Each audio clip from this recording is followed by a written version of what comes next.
Lehigh Valley with Love Music.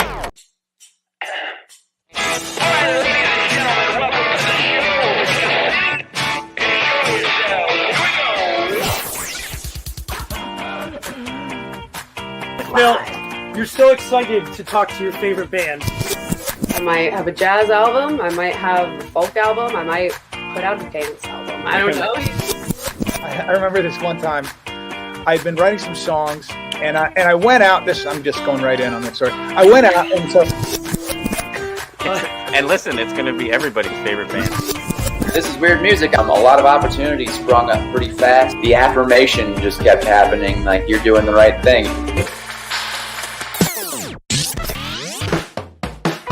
Welcome to Lehigh Valley with Love Music. I am your co-host, Philip Reese, and along with Mr. Lehigh Valley with Love, George Wacker, we seek to bring you the very best in music happening in the area and the stories behind them. Hopefully bringing you something you hadn't heard or didn't know, all in an effort to enhance your enjoyment of live music. Each month we connect with artists, musicians, bands, and the like, who are either from the area or have played here at a festival like Music Fest, or one of the many venues that consistently bring exciting live music to the Lehigh Valley year-round.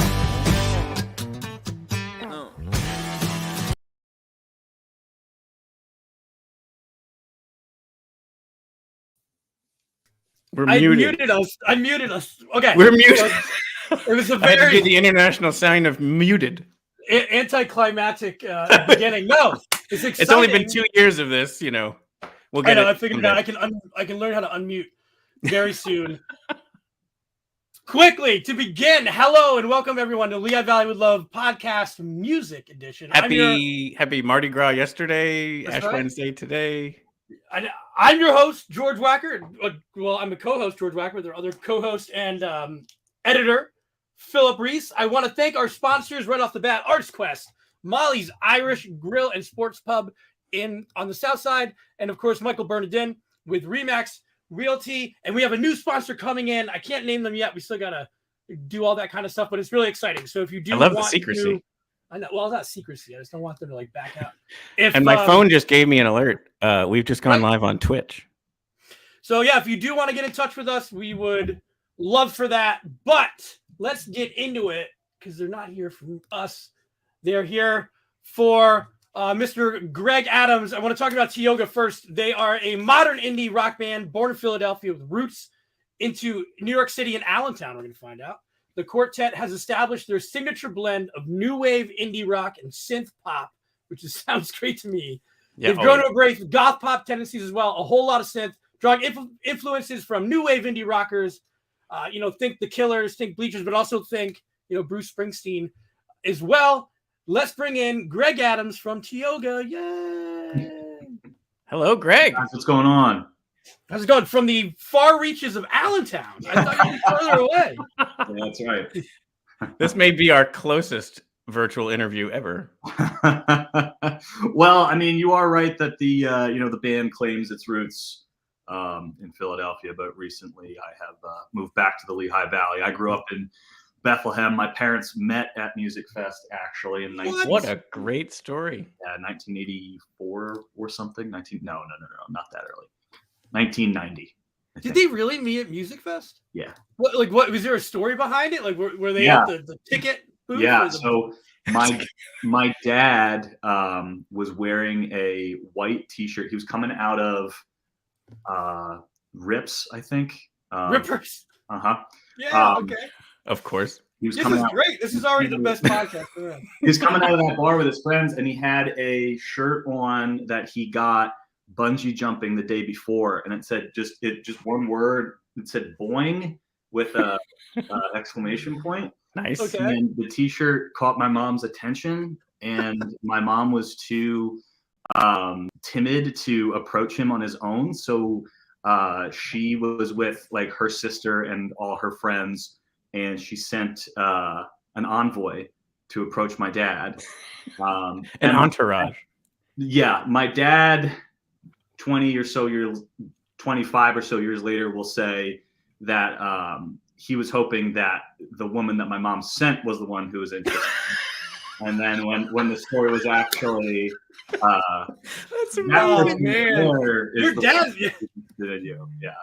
So And What then a funny you know, story. yeah. Well, I think that should give you carte blanche to always play Music Fest. Like you know, like how if you win the Masters, you're allowed to play the Masters for the rest of your life, no matter how bad a golfer you are. This is the thing. Like, no matter if you're a band or not, you guys should be allowed to play. Yeah, you'd think it was that easy, but I think if the bar was set at your parents had to meet at Music Fest, I think there'd be a lot of people playing music. It'd be half the Lehigh Valley. Yeah. It'd be 20 stages and 3 months long. Yes, and mostly terrible. Yeah, exactly. No, but that's great. What an awesome story. That's a great way to kick things off. We even have some Music Fest video, but I don't know. Do you want to play that now or do you want to play it later? Well, we can because it'll give people a flavor for your band. Yeah, go for it. So we'll put that on. I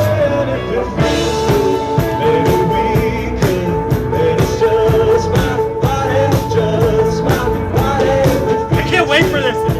I know, right?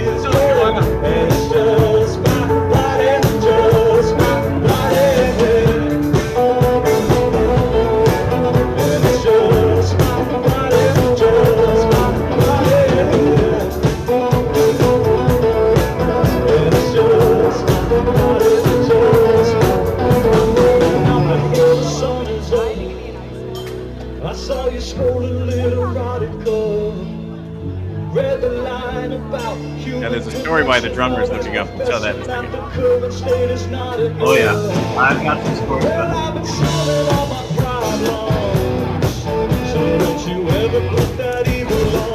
You know, when you can really rock this pavilion, people dance. You know? Yes. Oh yeah. I like it. Well, especially at 11 p.m. during Music Fest. Yeah, this was after the Red Elvises had played across the street. We were getting Red Elvis's crowd. And Oh, nice. we know what their crowd is like. And that was also the night that a storm was rolling in. That's what the drummers. Daddy saw like lightning. Yeah, lightning and That's so probably the night we were whatever. But yeah, go we ahead. had the sound guy kind of motion to us and say like, "Hey, we're about to get hit. Like, you guys have one more song." And I think it might have been the song right after that, and we skipped ahead, and we were so excited to play another song. It was we were debuting it. It's going to be on an album that we don't even have a release date for yet, and it was just this loud, chaotic song, and like stuff was flying, and people were the wind really kicked up. It was kind of about like it's kind of apocalyptic in the lyrics. So it was just so cool as a songwriter being able to like sing that song in the middle of a tempest. Yeah, and like stuff it felt like being in that string quartet at the end of Titanic is what it felt. Yeah, it was so really cool. I was there because that's the video that I shot, and you're right, like that. It was one of those storms where you saw the lightning, the wind kicked up, but there was still no rain. So like everyone was like, "Can they play one more?" And they played one more, and they played another one, and then it was just like, "Okay, keep squeezing this." And then all of a sudden, like the rain came down, like the heavens had opened. I will also say I burned that pair of pants after that show. I thought that they were going to look way better than they looked, and like off the stage they look like sweatpants kind of, but like that's in style now though. It's like I wore sweatpants to Walla the other night, and I was like, I feel okay about this. I guess, but they're supposed to be like wool dress pants, and they just look like I'm wearing joggers. So you did kind of look like you came from the gym. Well, the bassist looks like he's kind of wearing those, and you can see the wind kicking up. Everyone's hair is getting tousled, and it was pretty. That's a great shot. Good job, Phil. You're a good cameraman. That's listen, I'm multi-talented. So I'm just curious how you came from Bethlehem. What is your path to form Tioga, and then tell me too why it's named Tioga, because you like when I see it, I would normally read it Tioga, right? Sure. So the band formed in 2016. Like I said, I grew up in Bethlehem. I moved to Philly for school.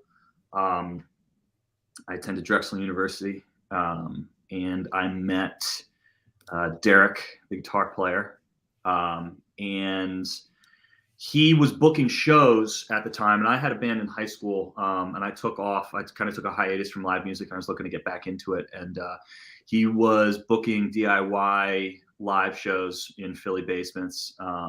And I knew him from a class, and I was like, can you put me on any of the bills that you're putting together?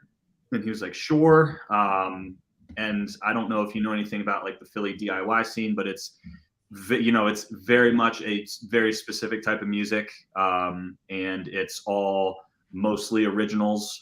So me, a Bethlehem, a Lehigh Valley kid coming from the circuit of, I'd play the Our Lady of Perpetual Help Carnival, Sure. In the summer, and we'd do like Jimi Hendrix covers and stuff. So like I'm getting ready to do my version of Landslide in this Philly basement. He's like, oh no, you can't do that. Like you need to like write some music and play. So I was so excited. I wrote maybe like 3 songs in 3 days. And my set was only 30 minutes. It was like 6 songs total. And I did end up doing that Landslide cover, by the way. But and it killed. Oh yeah, hell yeah, it did. Everyone in the audience was probably like, finally a cover. Yeah, exactly. Yeah, thank God. Oh yeah. I'm tired of this DIY. We're bringing this Greg guy back. Yeah, so by the end of it, Alabama. Derek was like, we have to start a project.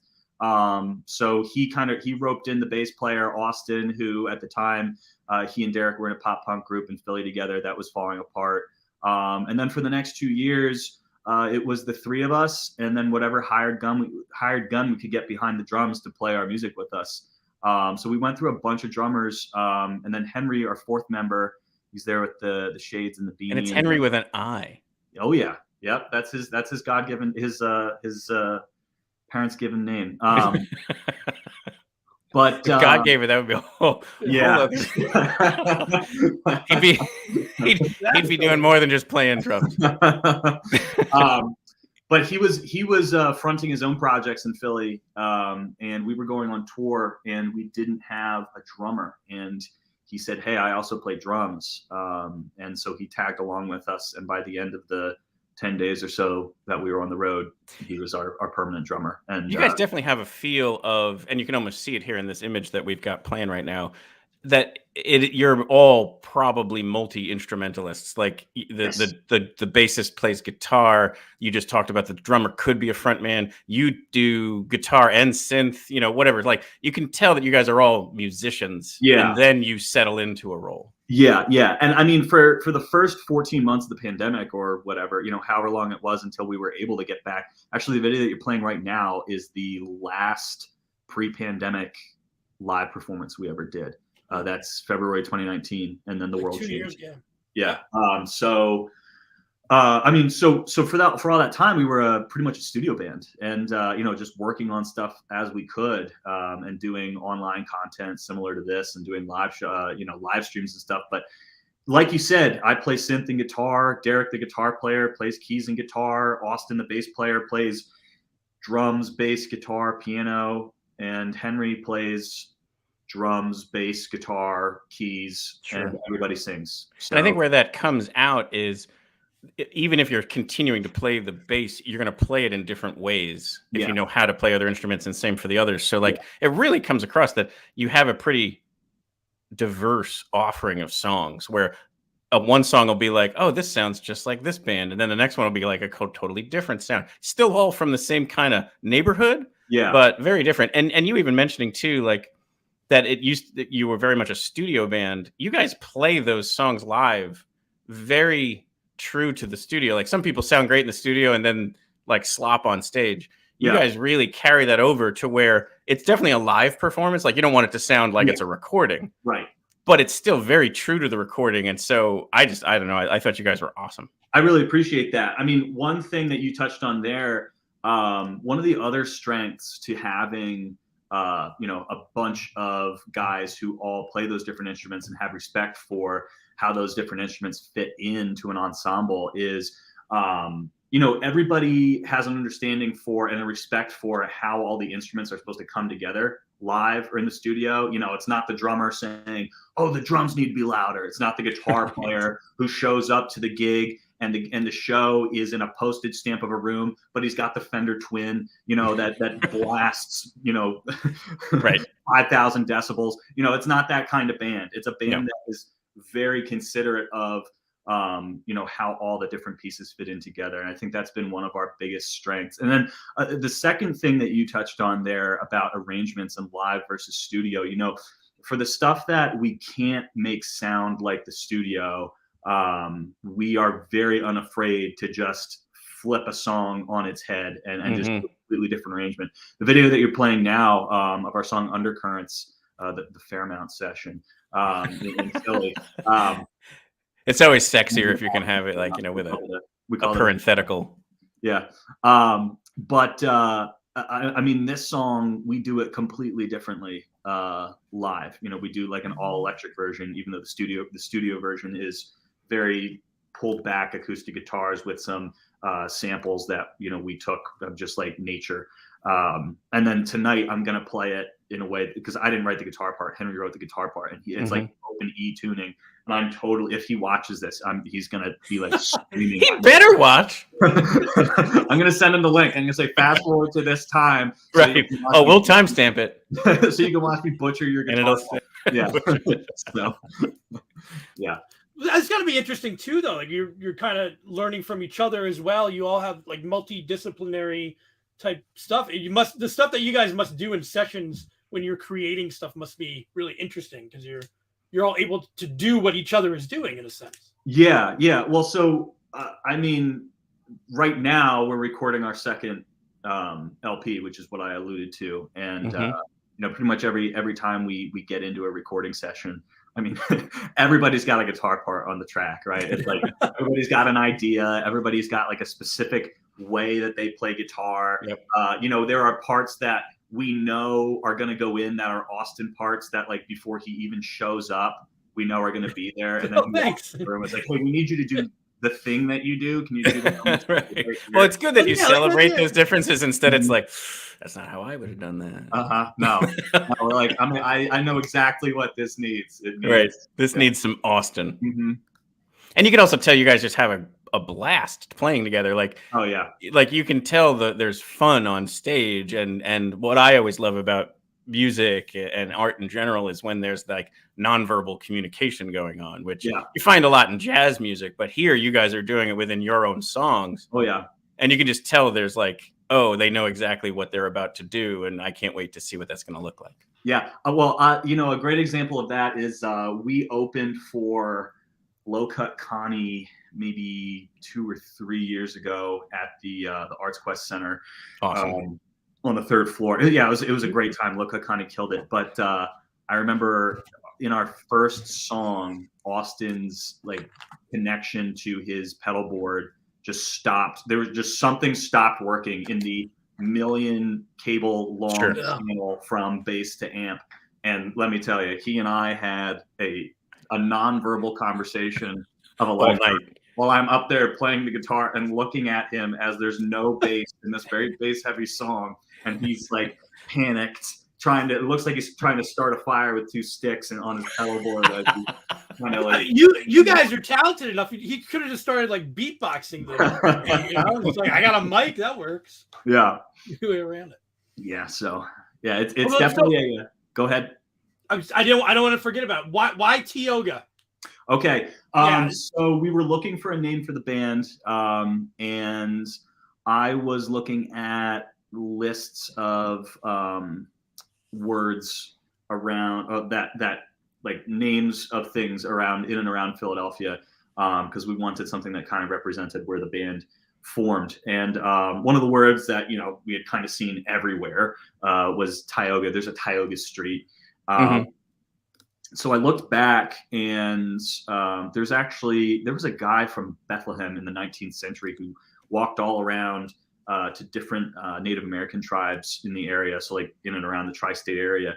And one of the words that he documented, because I believe Tioga was anglicized at that point and was in use, but the word was Teogen or Teogen, and it meant a gathering place or a gathering point.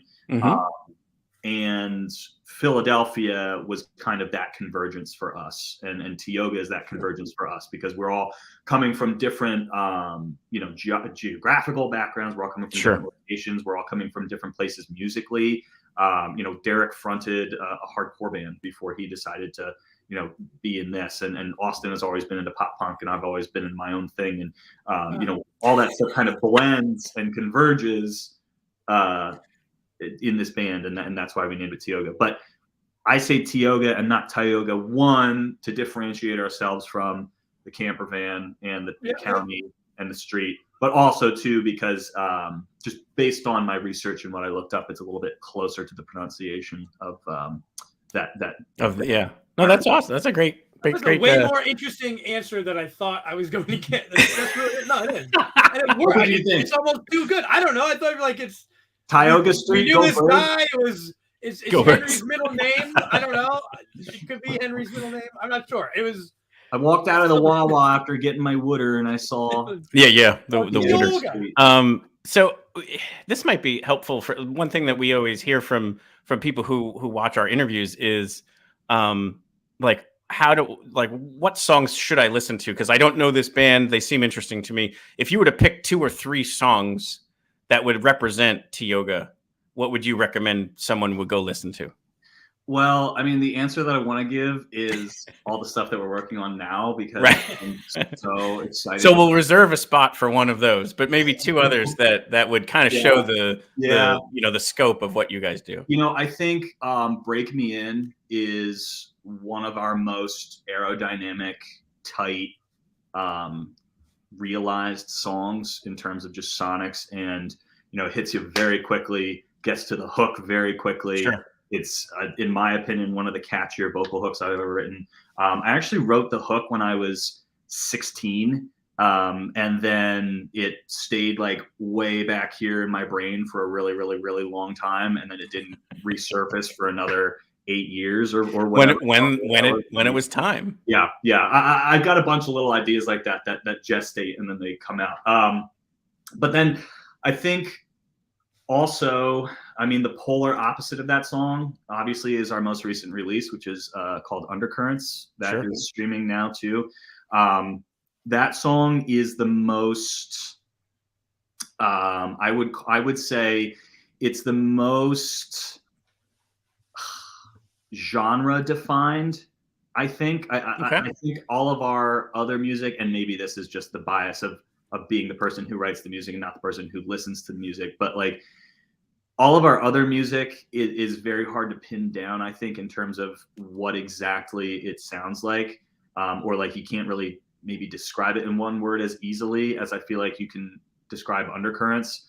Undercurrents came together very quickly, and we knew it's actually the fastest song I've ever written. Henry sent me a demo, and I wrote the lyrics in 30 minutes, but we knew immediately it was fall vibes, autumnal, acoustic guitars, and that actually really helped us connect with a fan base online, because we had a very realized vision of what that song was going to be, what we wanted it to be to people. So those are the 2 songs I'd say: Break Me In and Undercurrents. And so that's probably a good time to maybe take a pause here and let you play Undercurrents, and then we can come back and talk a little bit more. Sure, absolutely. Okay. Since you gave it such a great intro, we might as well let you rip. Let's shred right now. All right. We're gonna get out of here. Okay. And let you. We'll let you take center stage. It's your show now. All right. I'm Greg from Tioga. This song is called Undercurrents. You can hear it everywhere.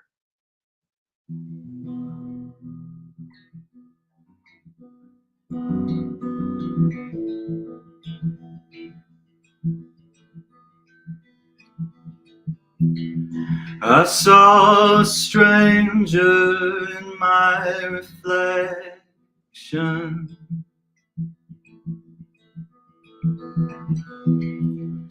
running for fear of introspection.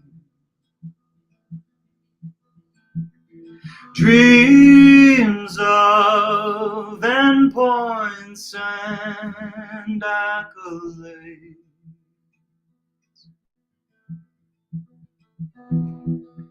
Where will they leave you when the spotlight fades?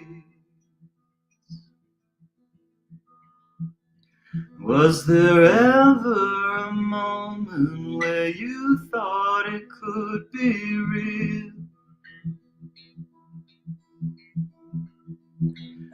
This undercurrent you're forcing yourself to feel. Ooh, ooh.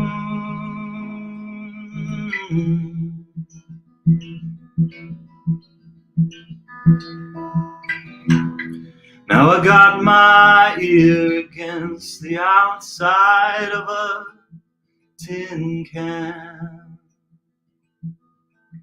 and I want to hear the ocean, but sometimes I can't stop listening.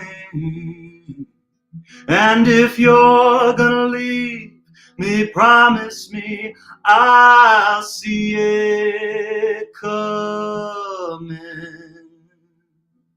Press your heart against the glass, baby, I'll come running.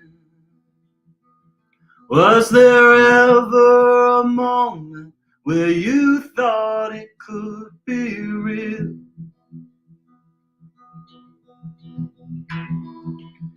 This undercurrent you're forcing yourself to feel.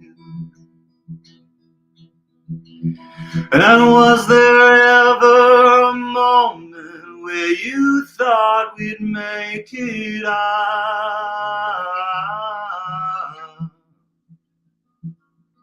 This undercurrent is forcing us all down.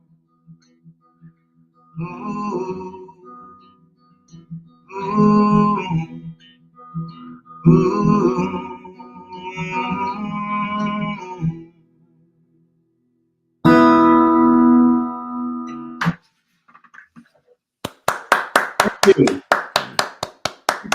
Yay! And so, what I will tell people who don't know the song is to go check it out, because Greg was absolutely right. That is a totally different version. That is like the the NPR singer-songwriter version of this really killer song. So it's really nice to be able to compare those two. So go check out Undercurrents wherever you get your streaming services. Thank you. And come see us live, because that song is totally different live. I'm sure. An acoustic guitar to be seen when we play it live. I will say. Right. Yeah, no, it's a very cool song. And I would say, so you guys do compare your sound to a bunch of different people, and that's always what I find is a better way to do it. Like, I kind of hate the whole genre thing. Mm-hmm. Usually I just say, and then people will ask me like, who's on? And I'm like, well, they're in the excellent genre. People who have watched people who have watched this before heard me say that before. But my point is, it's like, it's irrelevant. But when someone says, oh, help me understand, like, what do they sound like? Then I'll usually pick bands that are like, okay, they're kind of like a little bit of this, a little bit of that, a little bit of this. Yeah. I've always said for you guys, and this is probably more your older synthy stuff, but it's very much, to me, I think your voice sounds like Morrissey a lot. And then, but a Depeche Mode sound, especially with the synth in there. And it's funny because you've listed a lot of other bands that you guys definitely sound like, but not those two. And it's just interesting to me because those are the two that I think you sound more like than anything else. Well, we get the Smiths all the time. Yeah, right. Smiths would work too. Yeah, for Morrissey. Yeah. So that's something I try to, well, at least in the band bios, we try to steer away from it because we know that it's something that we're going to get.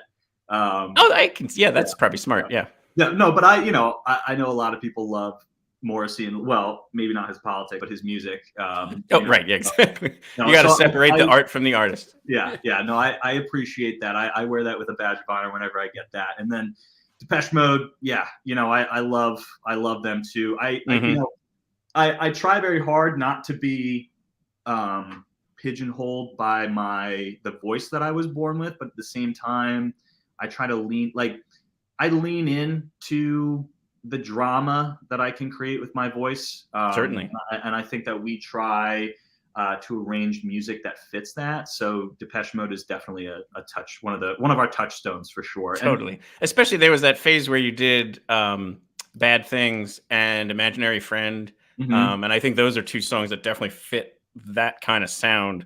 And again, studio is great, live even better. So if you can come to see you guys live, but definitely check out their music. It's really, really good. Even if we want to take 1 second to even go to take let's maybe start your story from the beginning. That album that has Tigers on it, which might be my favorite song. And it's so early on though, like it's so much more like an earlier sound. Yeah. Different than these other ones, but I think it's just such a great song. Thank you. And so I don't know if you want to talk through like how did the band forms, and then you're starting to put out this good quality sound, and it's accepted. The acceptance is strong. So like, how did that feel right in the beginning there, where you guys were hitting your stride? Well, so I would say that Tigers, and unfortunately, I don't think Tigers is on our profile anymore. Those first 2 EPs, I think we might have pulled down. They might be on Bandcamp. I'm not sure. But Tigers and that whole first EP, I don't know if you've listened to anything else on that first EP, but it very much totally us trying on different hats and having a very just all over the place. I mean, Tigers, I would say, is probably like of those 5 trailheads on that original EP. Tigers is definitely the one that we kind of plowed down the furthest moving forward. And Tigers just it felt the easiest. It felt like it was a song that we got the most positive reactions from. So you want to kind of go back to that well whenever you can. Right. And the name of that EP was Sycamores? Yeah, yes. And actually the final track on that album, Sycamore, was like a country song. It was like a country. Honestly, it sounded like it was. I mean, I love the song. I still love the song. Right. And we used to rock the house down with that song when we used to play it. But honestly, like if I was gonna sell like Jeep Grand Cherokees to a song, it would be.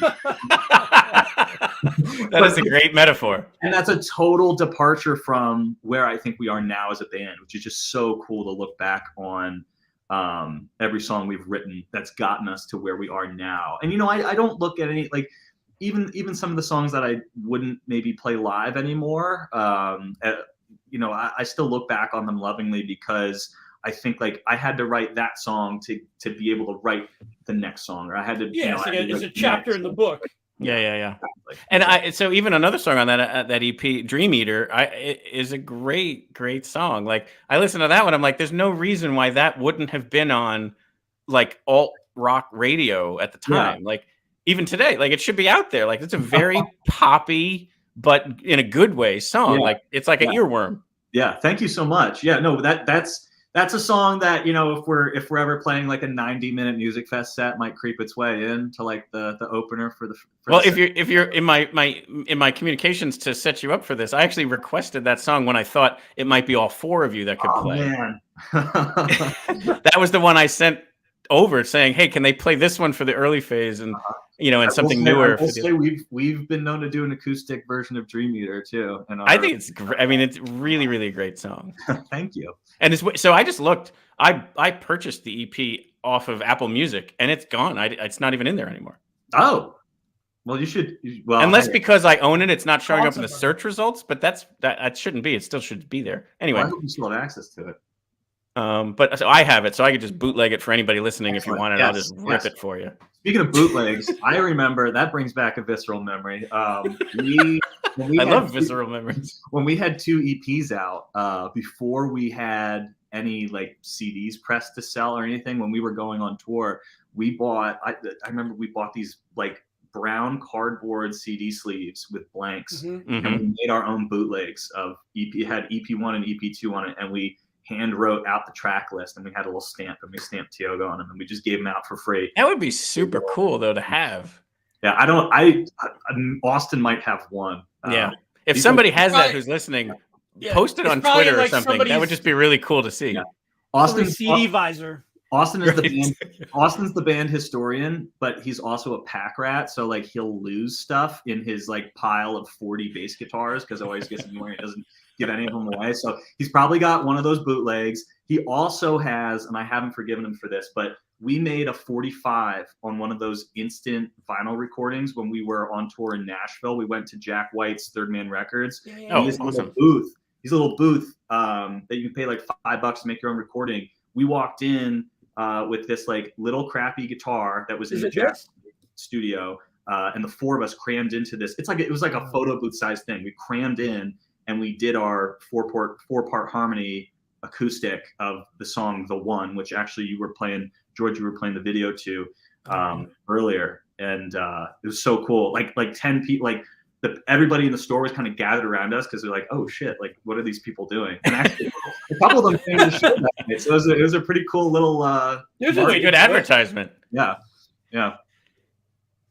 How do you feel when, like, you're a guy who grew up in the Lehigh Valley, has success in a larger city, in a larger area, that the music scene is clearly, just because of the size, it's bigger. How is it for you coming back home to play? Is it something you look forward to? Do other Philly bands look forward to playing up in this area when they get the opportunity? I think that music so here's the thing. My music life is very much in Philly, in New York. Sure. So like the bands that we're friends with, the bands that we play with, the bands that we tour with, are all like based there, and most of them also live there. So whenever I see a band that's playing up this way, I'm like, oh, like worlds collide, but funny seeing you here. Yeah. Or I'll be like, I'll have a little like, oh, how neat is that this band that I love is going to play at this music festival that I've been going to since I was 3 years old, and also play at, so that's a really cool experience for sure. I might have gotten sidetracked in my answer there. I'm not sure if I answered your question. No, it's just because it's interesting to me. Like, I didn't know that you were from here. I didn't know that about you. So it's interesting that your parents met at Music Fest. It's just such a fun story that having success in a larger city and coming back to play here can be, I would imagine, it'd be so much special. But then also as a band, it's cool. It's cool for us as people who live here to see established bands like yourself making this a stop on their tours. Right. And George, I mean, the other thing I'll say is, especially post-pandemic, but I think we were getting there anyway. So much of what happens in the music world is now, at least at the 95% of the tail, so much of what happens starts online, and so much of what happens can happen remotely. True. So like, even if I'm living in Allentown and I'm not pounding the pavement in Philadelphia every night, or I'm not pounding the pavement in New York City every night, I'm not missing a whole lot other than like onset hearing loss from being in loud New York bars. Which there's a time and a place. I love my New York bars, but Abe's Pagoda or Mercury Lounge, we play there all the time. But sure. You play a good bit in New York because of one of your band members being there. Probably networks up that way. I know you guys play in Brooklyn quite a lot. Yeah. It's a nice little home base, second home base. Yeah, we'll say second home. But I mean, the other advantage to being in the Lehigh Valley is that I'm essentially the midpoint between New York and Philly. So like, if definitely. I don't have drums set up here. We usually record drums in Philly, but if the boys want to come here for 3 days of vocal recordings and sketching out demos and stuff, we just pop in here and everybody's an hour away, rather than having to horse trade, having Austin, drive 2.5 hours down 95 to get to Philly. It's really worked out. So yeah, definitely. Well, you mentioned people who you love, like who you listen to music wise. Like, who are you listening to now, or who are people that you've caught at Music Fest that was kind of like someone that you definitely wanted to see? So, oh boy, I mean, first of all, anytime the Red Elvises are playing live, because Igor, he will like, just every time I've seen him, they outdo themselves and they do something that like I didn't expect, and the show is always so different every single year. He'll play the Pizza Man from Mars or whatever every year. As far as this last year, the woman who plays bass showed up with a bass that was easily oh my gosh, this big. And like had to put her arms around. It was so funny. It was like so exaggerated. They used to play. They'll probably do it again, but they would do the New Year's Eve at Arts Quest, and we went to that for at least the last couple of years that they did it. It's like the best band to have do New Year's ever. Oh yeah. But I mean, as far as Music Fest goes, like I think that there is space for bands like Tioga that are maybe more, I don't know how else to describe it, maybe conventional relative to current pop standards or rock standards, but that's not really why I go to Music Fest. Like I go to Music Fest to hear stuff that I'm not going to hear anywhere else. And I think about the Red Elvises when I think about Music Fest. I think about, you know, all of the, I mean, I'm a quarter Polish. I grew up listening to polka. The polka, sure. You know, so like that's a huge part of what Music Fest means to me. And just like all the other world music that comes in and the culture. Definitely. Music, like that's stuff that I can't hear in Fishtown, in Philly. It's not stuff that I can necessarily hear. I mean, you're right. That's interesting. You know, it is a different kind of way to look at it. Yeah. All the Latin, all the incredible like cumbia music and Latin music that comes through, like Plaza Tropical. Oh yeah. Oh my gosh, I love that stuff so much. Even in June, we have that whole Latin festival. Yeah. I go down for that every time, and it's just like such a fun event between the music and the food and the people. Like it's just a wonderful experience. To your point, it's not something you can just go and get somewhere. Like we have a very, very special and unique opportunity for what Arts Quest and that space brings us all the time. Absolutely. Yeah. So if we want to move this now towards kind of promotion and kind of like what's going on now. So you have a couple concerts coming up. I think there's one Friday. Yeah. So in Brooklyn. No, it is in Philly. We are playing Ortlieb's. That's what's Friday. Okay. Yes, which is in Philadelphia Friday. And then April, I think it's the first Wednesday in April, we are opening for a band called No Disco at I think it's Elsewhere in Brooklyn. That's the one that's in Brooklyn. Oh, it's the Knitting Factory. Excuse me. Yeah.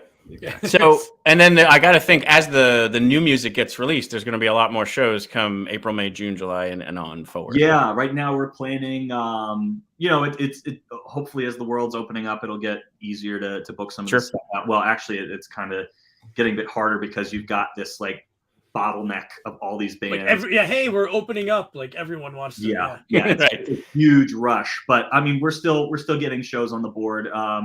We've got a weekend planned in May, where I think it'll be around one of the singles that we're putting out around that time. Cool. Yeah, so we're looking forward to that, and then hopefully playing all the way through the summer. So, and then one of the singles coming out, is that one of the songs you're playing tonight? No. Okay. So I am kind of skipping forward a bit in the I love this schedule by maybe, I mean, at the speed of at our current pace, this song might not be streamable for the next 16 months. Although, I mean, I can send you guys the demo from 2018. But so we have a world premiere, intergalactic premiere tonight, and I love the fact that it's not what's going to come out next month or the month after. It's going to be something that comes out way down the road. Yes, it's so our release schedule right now. We're going to put out 2 more songs in addition to Undercurrents that are not. You know, they're kind of orphans. They're not really related to any overarching project necessarily before we kind of dive into the release for our second album. That's fun, though. Yeah. Is it going to be called Orphans? I'm just kidding. No. Cool. So do you want to play that? Maybe here's what we'll do is we'll back out again, give you center What's stage. The name of the song so I can? And then give us some backstory on the new song. Sure. So the song is titled "Slow Deaths in Mercyland." Oh man, is Mercyland 1 or 2 words? One word. Is it a capital M or a lowercase? I want to make sure this is important. It's the first time. Proper noun. Okay. All right, we are leaving. All right, I'll be here.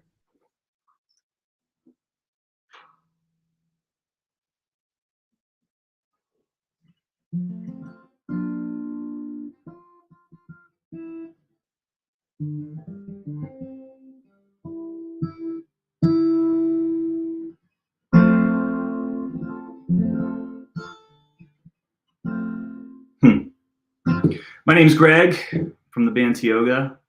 This song is called "Slow Deaths in Mercyland."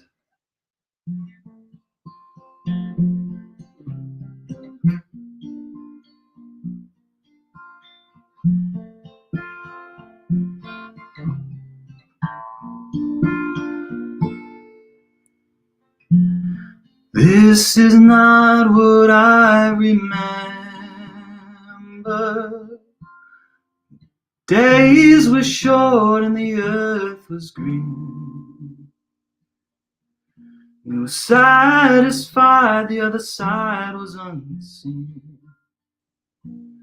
Oh.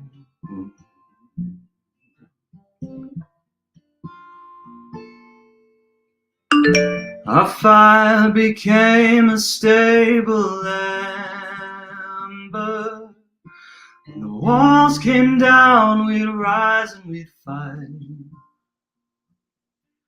And we'd hold each other close among the wreckage in the night. And there was nothing else but to die beside your light. Now there's only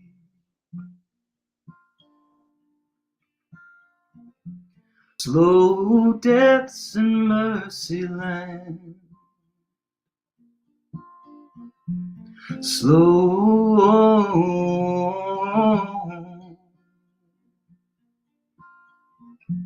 Slow deaths in mercy land. No, this is not what I remember. I'm too young to live or too old to die.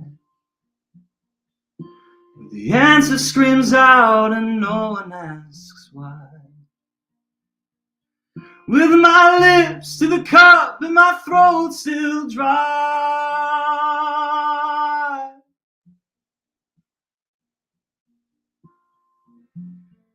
Now there's only slow deaths in mercy land.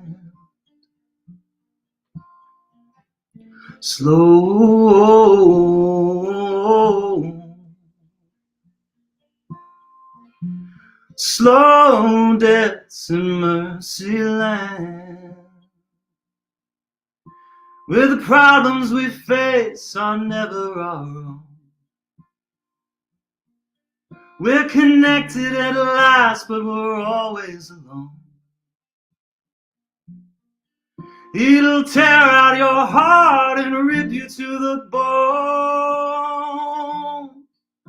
I'll die and I'll die and I'll die again. 10,000 deaths in mercy land. I'll die and I'll die and I'll die again. 10,000 deaths in mercy land.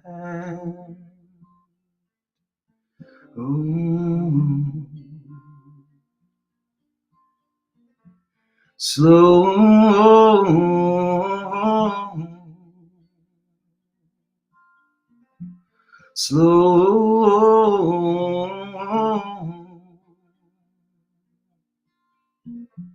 Slow deaths in mercy land.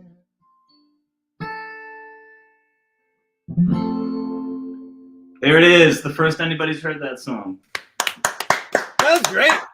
Thank you. Yet another That was exclusive great. from Lehigh Valley with Love That's Music. awesome. No, like, seriously, that is awesome. Like that we were able to hear that for the first time. I got chills. Like seriously. Yeah. Oh, and beautiful. Absolutely. Chill-worthy music. That's so Thank you. cool. Thank you so much. And I'm guessing totally different live, totally different recorded. Yeah, so In true Tioga fashion. I go through these waves where I'll get obsessed with an artist, or like I'll watch an artist interview and get obsessed with their process.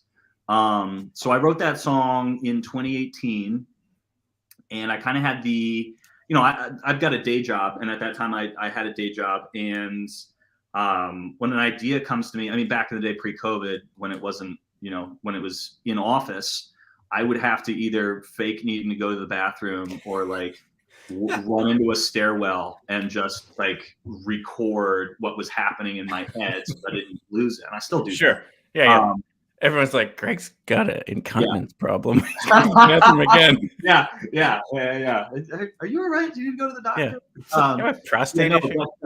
I was on a Bon Iver Kanye West kick when I wrote that. So the whole song is like me vocal sampling myself and like vocoders and stuff. And it's very like Imogen Heap, Bon Iver, you know, from 2017 kind of thing. Love them. That's a lot of auto tune. I mean, we go back and forth, but like I am very much into making my voice sound like not sound like a voice when I can, like using it as making it an instrument, synthesizing an instrument from my vocal samples. So I will sample myself singing something and then doctor it, or, you know, throw auto tune and overdrive and fuzz on it so it sounds like a synth lead rather than a voice sometimes, and use that as like the instrumental solo rather than,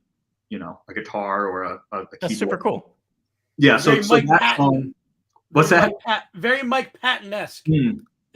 Yeah. He's definitely an influence of mine when I kind of dip into that side of writing as well. But totally. Yeah. I mean, that's another song that, you know, I figured out acoustically, but when we release it, I don't think there's going to be a single guitar on it. Sure. And that's the beauty of all these different forums, is when you have talented musicians, they can give you something in the studio, something live, and then something a little bit more intimate like this. And so we really appreciate you joining us tonight. If I could make a recommendation, so after you, we're bringing on FREEKBASS. And so you can watch that interview and become obsessed with his bass lines and totally change the whole sound of Tioga. I don't want to give Austin more than he can handle. Yes.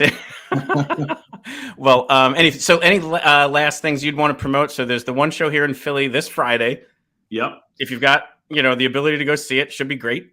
And then Brooklyn in a couple weeks. Yep. And then whenever the time comes, there's the release of the new music. Yes. Yeah. So we're putting out music very shortly. The first song we're going to put out is called I Put My Head Down. I think that should be out in the next 2 months, 3 months. And then the song after that is called Just My Body, which is actually the first video that you played of us. Yeah. We've been playing that out live a lot and we love it. And that's going to come out hopefully for the summer, late summer, early fall. And then we're going to be start working on LP2 moving forward. But in the meantime, to stay up to date on all that stuff, you can go to tiogatheband.com. You can follow us at Tioga the Band on Instagram. We're Tioga the Band on TikTok. I just posted a very embarrassing cover of myself on TikTok singing Spanish Eyes by Engelbert Humperdinck to my dog. Perfect. Today. So go check that out. Yeah, what could be better? Yeah, and hey, thanks so much for the opportunity. Hope to talk to you guys soon. Yeah, looking forward to hopefully catching you guys out and about this summer. And definitely, you know, obviously Music Fest hasn't been announced yet, but you know, hoping that you get another good set there. Hopefully 90 minutes, so we can hear, you know, some of those other deep tracks. Absolutely. And if it's only 30 minutes like last time, you know, hopefully we get the Panic song again. Yeah, that would be great. Yes, the apocalyptic Tempest song. Yes, yeah. Thanks so much, guys. Yeah, thank you, Greg. Greg, have a great night. Thank you. Absolutely, you too. Take care. Tioga the Band, everybody. Yay, it was great. All right. Yeah, that was awesome. Got to keep this churning. That was fantastic. The fact that he did something live that's never been shared before. Yeah, not even released. Well, now they're going to bootleg our show. Like, they're going to go in there. Absolutely. And just snip out that point, which is great. So have to totally. There. Yeah. So, yeah, I'm excited to talk to FREEKBASS. He came in here. I don't want to keep him waiting, and I have his little intro here. This is fantastic. Because everybody knows FREEKBASS is one of the world's great bass players. Oh my God, you guys don't realize the treat you're in for right now. He's been on the cover of Bass Musician Magazine, Bass Guitar Magazine UK, 3 times. Bass Player Magazine has been featured numerous times. You guys, for anybody who watches him or is a fan of him, you know all this. I want to play a little bit for people who aren't familiar, but not long enough for us to get kicked off. Right, yeah. We got to be careful of it. Give me like, the YouTube 15 police. seconds should be good. Yeah. Kick us down. You can hear that? Yeah, we're good. Just so people have an idea of what we're dealing with here, if you haven't been. And not just the funk sound and the amazing playing, but the absolute, killer costumes and fashion icon. This is what funk is. Well, I don't know. It's so good. All right, I don't want to get kicked off. So I'm going to bring in both FREEKBASS and Sammy at the same time. These guys in here. Welcome. Hey. Hello, Freak. Hello, Sammy. Hi. How's it going? Hi. How are you? Great. Better now that you guys are on. Yeah, absolutely. We were talking with Greg from Tioga, which was fantastic, and we're so lucky to have both him and you guys on tonight. So thank you guys for coming on. Can I ask you guys where in the world you are? I'm just always curious when we. Sammy, you first. I am in Queens, like All Queens, Brooklyn border. So Okay. Nice. that area, New York. And I am in Cincinnati, Covington, Kentucky border. Is that right where the airport is? Like, Pretty close. Yeah. I always love when you fly to Cincinnati Airport is Cincinnati. not in Cincinnati. Not Not, in in Cincinnati. Ohio. Yeah. Every flight I've ever taken to Cincinnati, when they land, they're like, "Welcome to Kentucky," and you see like 80% of the flight go, Yeah. "I Right. got on the wrong flight," Right. and then they're like, "No, we're just kidding. You're in Cincinnati." Yeah. Yeah. Exactly. But what an honor! Thank you guys so much. Like, such a cool. I mean, like the history we're going to be able to talk about, and then all of the cool things you guys are about to do. Like, this is going to be so much fun. Thank you guys so much for joining us tonight. Yeah. So thanks for having us on. Thank you for having us. Absolutely. And I think even Cincinnati might be the right place to start because we often like to do this maybe a little bit chronologically, not scripted, but you kind of like, how did it start? Like as a young musician or a person who's gonna, start playing music, you get attracted to funk music, bass, whatever. How did that all start for you, Freak?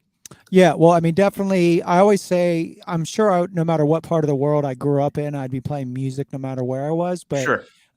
Cincinnati definitely had a huge impact. Cincinnati, for those that you don't know, has a pretty deep and rich history of funk going all the way back to almost all the James Brown hits that were recorded here in Cincinnati back in the late 60s and early 1970s, King Records. And then that kind of stemmed, obviously, that's how Bootsy kind of got discovered because he was from Cincinnati and James was looking for a bass player. And so he jumped on with him there. And then you moved into the 80s with bands like Midnight Star and Zap and Zapper from Dayton, which is basically 45 minutes up the road from Cincinnati, Ohio Players, Lakeside. It just goes on. And so there's always been this like really rich funk history here. And I mean, I can remember like it was yesterday. I was at the hardware store with my dad. I was probably 7 or 8 years old, and a gentleman walked by the window. They had a big window in front, and he had a huge boombox, and it was More Bounce to the Ounce by Zap was playing. And I didn't know that's what it was at the time. All I just heard was this thumping bass, and it was coming at me, and I was like, and I was just kind of starting to get into music. I was playing drums a little bit at that point, and I was like, that's whatever I'm hearing on that boombox. I'm not even sure what that is I'm hearing on that boombox, but that's the type of music and that's the type of sounds I want to. But I want more of that. Yeah, I always talk about it, like somewhere around 7 and 9, it'll happen, and then again at like 16, there's a song that like changes your ears forever. And that's it. You're right. And that was that for you. And it was it was definitely Zap, More Bounce to the Ounce. And then on the visual side, there's two big things. Like everybody will ask, and maybe we'll talk about this, but everybody's like, always asking about the way I dress and all that kind of stuff. For me, it was always the music and the visual happened simultaneously. It wasn't a separate thing. And so I remember being, for instance, on the visual thing, there were two kind of big moments. One was I was probably 5th or 6th grade. I was on my mom's couch, like probably up too late, half awake, half asleep. And I remember the video for Ashes to Ashes from David Bowie came on, and I didn't even know what I was like. Am I dreaming? What is this? Am I dreaming? It was so weird looking.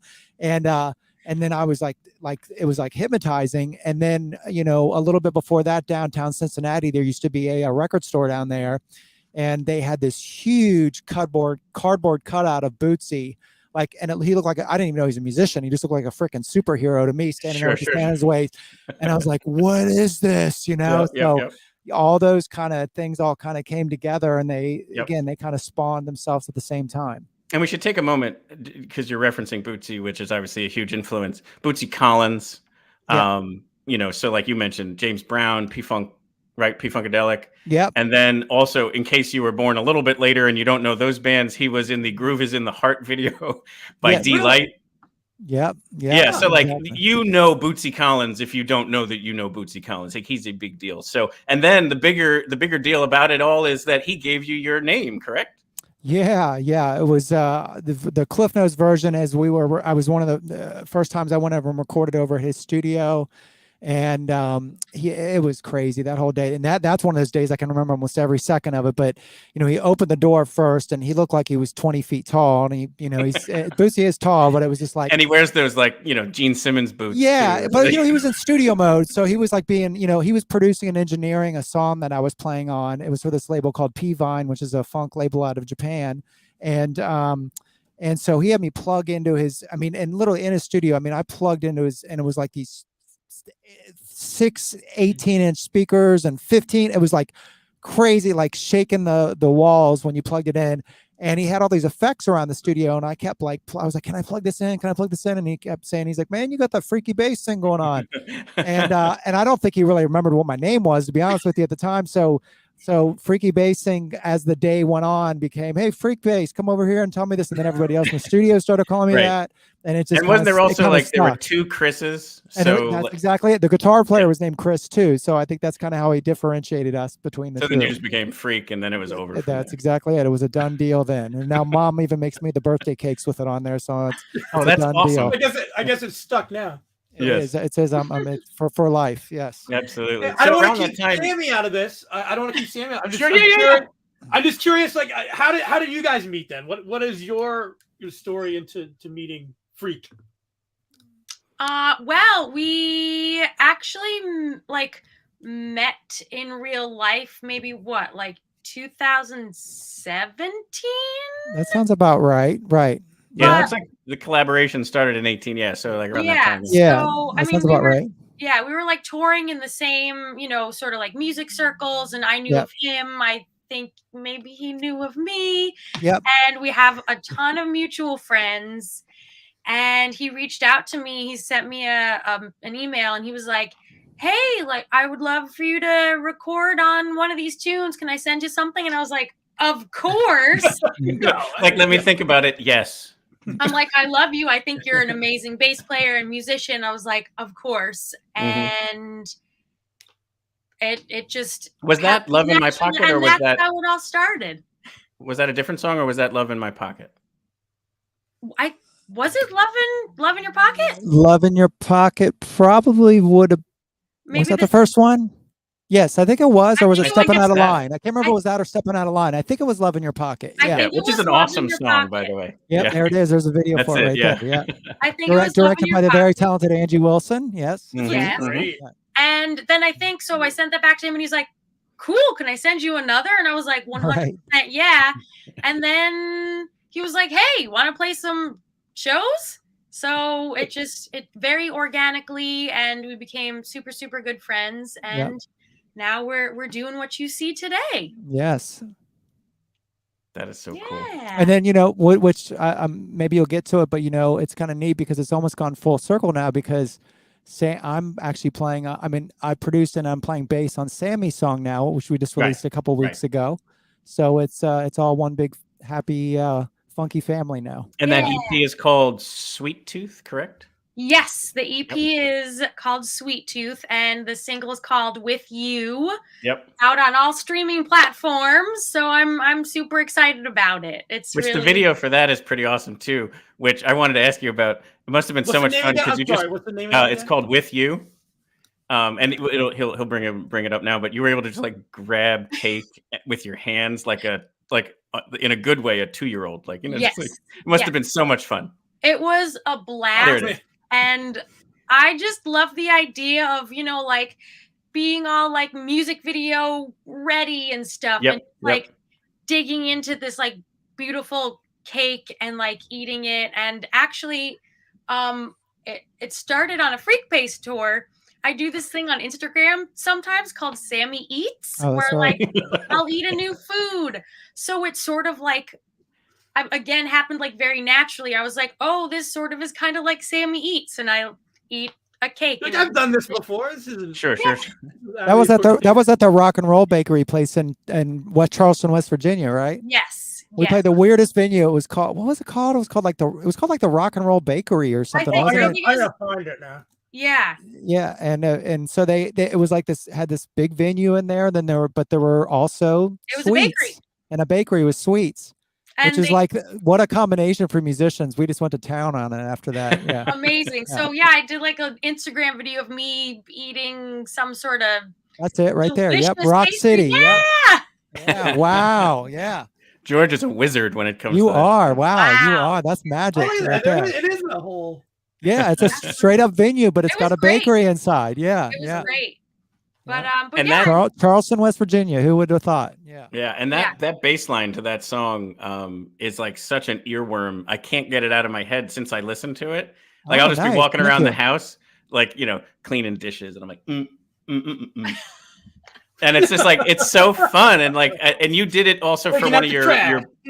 right, yeah. It's just like a very good like I'm gonna go strut to the garbage can, and Nice. yeah, and so you did it for the bass talks that you guys do, and just kind of talked it through, and you put the camera up higher so you could show the different ways you play. I think that bass talk thing you do each Wednesday night is really, really interesting. Like especially for a bass player, like I just think that would be a really, really helpful, effective thing for them to pay attention to. Oh, thanks. Well, and then that one song in particular, I had once I heard Sammy, when she kind of gave me this song idea and we kind of started working on the studio, I had this idea of the tone I really wanted to get for it. I talk a little bit. Yeah, there it is right there. I talk about a little bit about it in the video. And there's a band called Big Data who I'm a big fan of, and they have this song called Dangerous, and it's got this great bass tone in it. It really does. Yeah, it does. And I don't know for sure if it's a Rickenbacker, but it sure sounds like one. So, and I have my Rickenbacker, which you see me playing there, and so I just kind of went, with both feet in. And not that I was trying to mimic that song because the song was so different from Dangerous, but at least have that kind of aggressive growliness to it from the same neighborhood. Yes. Yeah. So maybe we can keep flipping back and forth. So if we go back to kind of the beginning of your career, FREEKBASS, yes.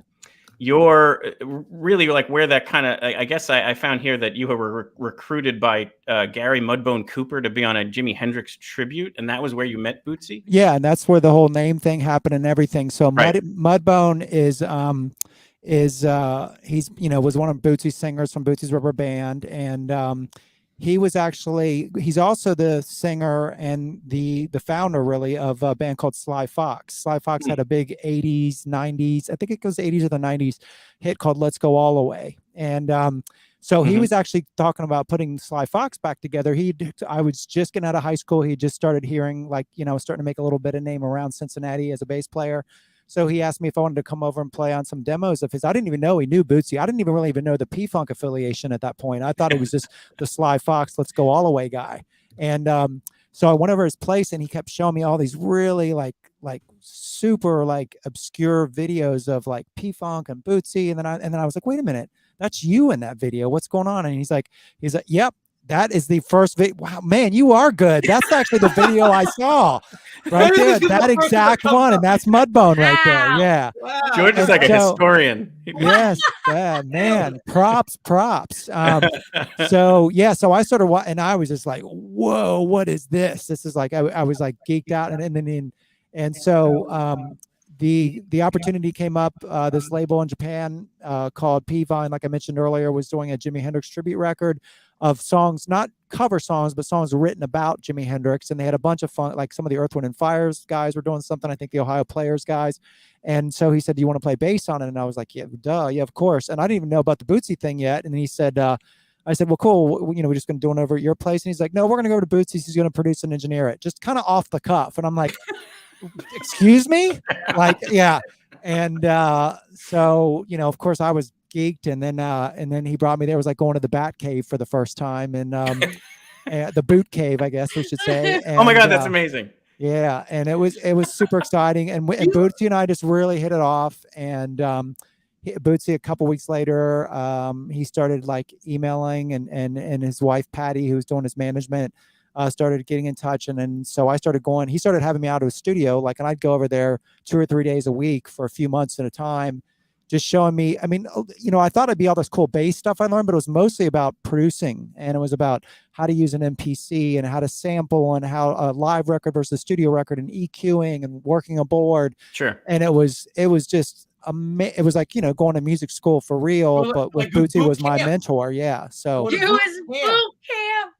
yeah, Bootsy it was boot camp. Gosh, I In love the it. boot cave. Wow. And I'll never ever forget. I mean, besides all the initial doors he kind of helped open for me, just that knowledge, and it wasn't even just the music side.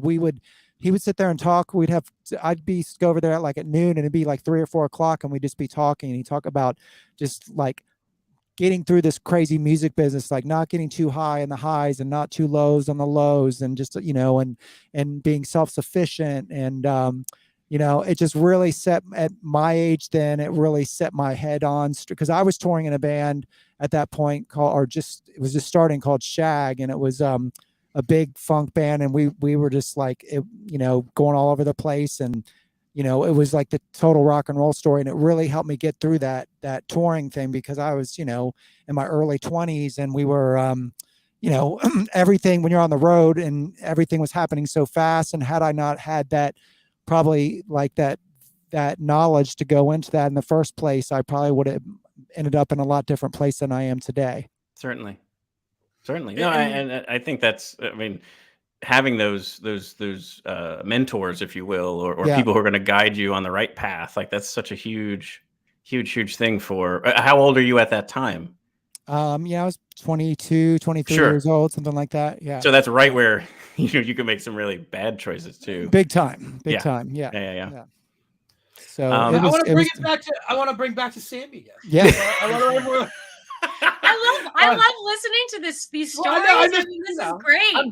I'm just over here Googling her life story. So no, I'm curious too about your musical journey yourself. I mean, what give us your background, and where did you come from? And I grew up out on Long Island in New York, so like 40 minutes outside the city. So it was great. I was sort of the best of both worlds. When I was young, we would come into the city all the time and see shows and concerts. What part? I grew up in Levittown. Oh, I grew up in Port Washington. Are they close? Yeah. I mean, close enough. Yeah. I lived in Huntington when I moved out on my own. Yeah. So that's really, been super, super I love it. It's like Long Island geography. I love it. But yeah, I grew up there. And we would come into the city to see musicals and plays and concerts. And growing up, actually, my first instrument is the drums. So I grew up in marching band and everything. And sort of like when Freak was telling the story about hearing Zap on the boombox, like the guy outside the record store, I think you Hardware said. store. Hardware store. Mm-hmm. In marching band, we played Give Up the Funk. Mm-hmm. And it was like, I mean, it was the first funk song I think I had ever heard. There isn't a lot of funk on Long Island. Right, not that much. And I think I was in maybe middle school, maybe freshman in high school. Just like Freak, I was like, look at it. Got a picture of you playing drums. This guy. Right there. Look at that. That's I've been preparing all day. Singing and playing drums. Looking like Sheila E. there. Wow. That is very Sheila E. Yeah. But just like Freak, I was like, what is this music? What is this sound? I need more. Yeah, how do I get more of it? Yeah. I was obsessed with it, and I was like, this is the coolest song maybe I'm ever going to play in marching band. Mm-hmm. And then, I did a bunch of the musicals in middle school and high school, and I really wanted to just... I wanted to go to school for musical theater, but I feel like a lot of the musical theater schools that I was looking at didn't teach enough music theory. So I went to Berklee College of Music in Boston and I studied vocal performance, and I loved it. It was amazing. I'm so, so happy I went to that school, and I just sort of focused on the music aspect. And I play guitar and piano. So once I graduated, came back to New York, and, me and my guitar going to little venues in the Lower East Side, just gigging. And then I joined this band Turquoise that I was in for about 10 years. Oh, wow. During that, I met FREEKBASS. We started touring. And I sat in with Turquoise like right before. I knew their drummer real well. This looks like Mikey. the best band of all time. Look at this. Yeah, they were awesome. Yeah. Oh man. We were really fun. Yeah. But yeah, I think you played with us. I want to say it was like maybe a few weeks before I joined. Right, literally weeks before. At a music festival. Yeah. And then the next time I saw you in person was the next time I played with them too, which was at Madison Theater, 2017 or whatever. Yeah. Mm-hmm. So that's sort of it in a nutshell. It's just so interesting to me how you guys, you're able to meet and then collaborate so effortlessly, and then do it, through a pandemic. I know that FREEKBASS runs his Twitch that we can bring up. Can you talk a little bit about how you've adapted during that time period, Freak? I mean, you promoted our Twitch tonight from your own Twitch, so we appreciate that. So, of course. How has technology been for you?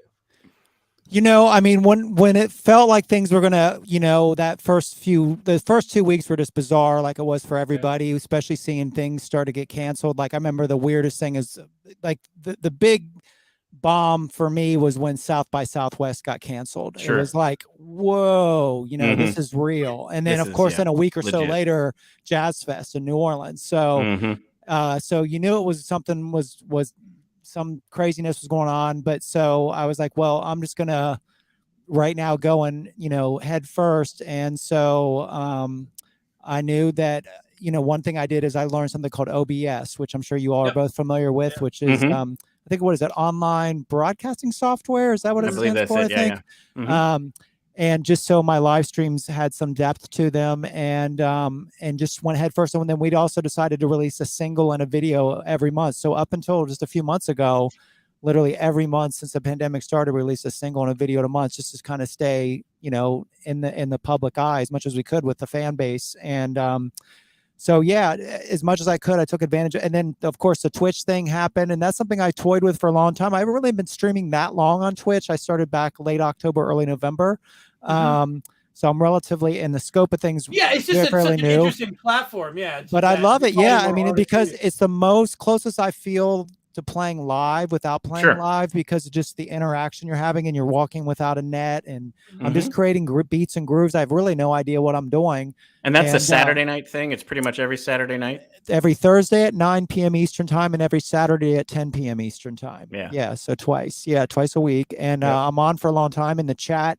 They give me lyric ideas. Sammy's been on with me a couple times when she's been here, which has been a blast. And it's Twitch, as you guys probably know too, it's its own ecosystem. Like I thought when I went on Twitch, I'd be like, I tell everybody in Facebook or Instagram, and everybody just pop over and check it out. But it's not like that. It's its own. People are comfortable in their own little things, and so it was almost like starting from scratch as a career on Twitch, because again, it's its own ecosystem. But I like that. It was like nice, almost being. I mean, I had some FREEKBASS people come over, of course, but I almost like kind of like almost again starting almost like a whole new kind of almost like when you first start touring for the first time. It's like you're playing new markets you've never played before, and it's kind of has that same kind of feel to it. Yeah. Do you want to maybe give us an example? Go ahead, George. So I was making a joke about the rock and roll bakery. It's fine. Do you want to give an example? Like you said, you might be able to play a little bit for us tonight. Do you want to? I figured it'll be similar to what you do on that. If you want to give people an example. So what we'll do is we'll bow out. We'll give you center stage, and then should I leave Sammy in too, or what? I don't. You wouldn't be able to contribute. I don't think. Okay. The only thing I'm worried about is like the the delay, the lag yeah. time. Yeah, we might be not lying. Okay, no, you're right. I'm on a roll tonight. I want to keep it going. Thank you. Can you guys hear this though? Yes, we can. One day technology will be good enough where that can happen. Well, Sammy, I actually, some friends of mine at Twitch, I found out there's a new plugin. I can't think what it's called. We'll talk about it, but it's about the latency. A friend of mine that I've gotten to be friends with on Twitch they do a talk show, and they're in 2 different locations, and he's a DJ and the other guy's a rapper, and they're able to stay locked up. Wow, that's Yeah. awesome. So, yeah. What's saying is get into the technology's probably there. It's like the speed of the internet. Yep. Really. Right. The internet speeds, obviously, it's a contingent on that probably, Mhm. but still, it takes out like it's like milliseconds in terms of the latency part. That's of it. awesome. Yeah. Not bad. Not bad. We'll take it. All right, So, so Phil, we're gonna let we're you gonna- kind of describe what you're gonna do. We'll give you center stage, and we'll just enjoy. And yeah, well, and when you're done, we'll pop back in. Great. Sounds good. And I'll tell you when I'm All right. done. Cool. All right, here we go. We'll see. All right. Well, hey, so this is FREEKBASS, and this is what I do on Twitch. So what I do, and before I get into it, and then I'll start building, is I call my channel Live Grooves with FREEKBASS, and it's live groove and funk creation. And I have a little bit of a blueprint what I'm going to do when I start. But then I just start. It's basically everything you're hearing is improvised. I really have no idea where I'm going to go. I just take all of these toys that are around me and start just building up grooves. And then with Twitch, what I do is I actually have people in the chat actually give me different lyric ideas. And our chat, we even have a name for our chat, and they are called, there's my Twitch channel. Please stop by and follow if you're able to. We call them the Rescue Squad. So they become their own community of funketeers over there. So, I might do something like, let's see, hope you guys can hear this okay. I'm going to start a little beat, something like this. Let that go a little bit and see what happens, and then maybe add a little bit bass line.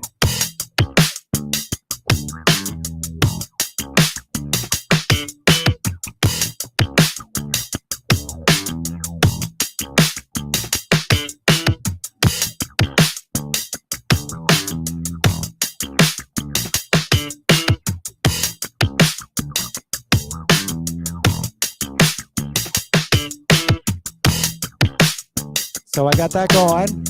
So now we got the beginnings of a little groove, right? I like to make this bass line a little funkier with a little bit of this, something like this.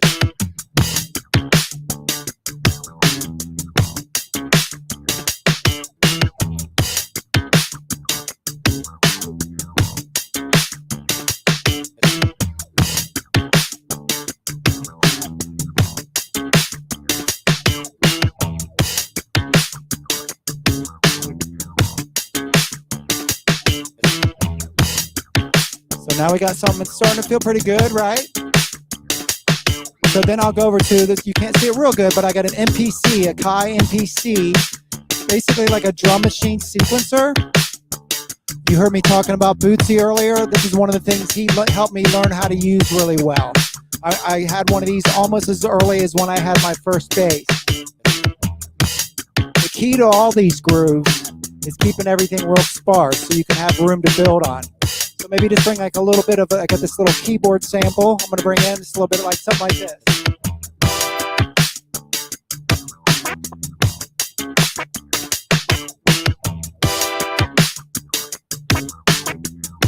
Something like that.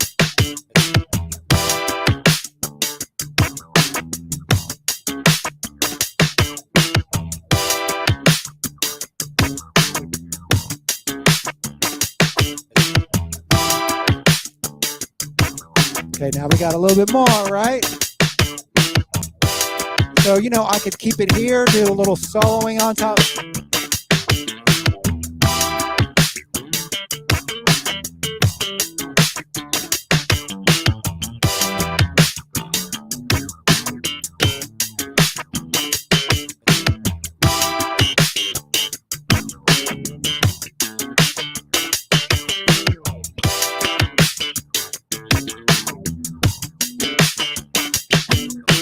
So you have that option.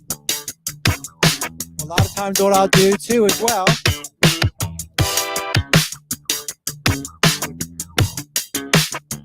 I know I'm named FREEKBASS, but I play a little bit of guitar too. So.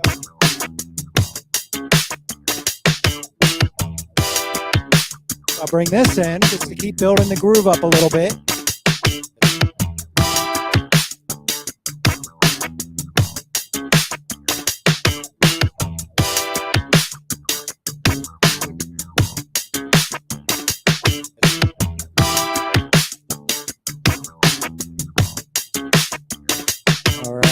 pretty good. Feeling pretty good.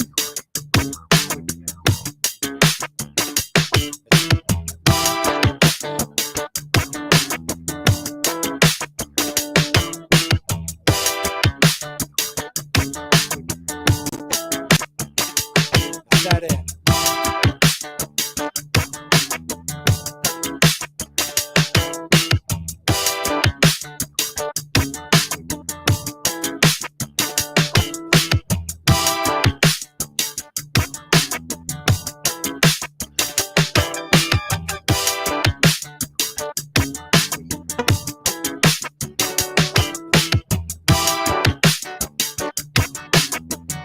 Add a little harmony on the rhythm.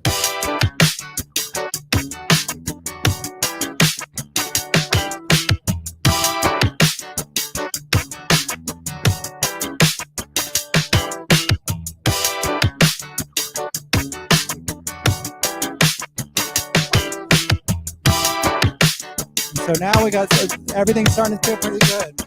Maybe just a little bit more rhythm.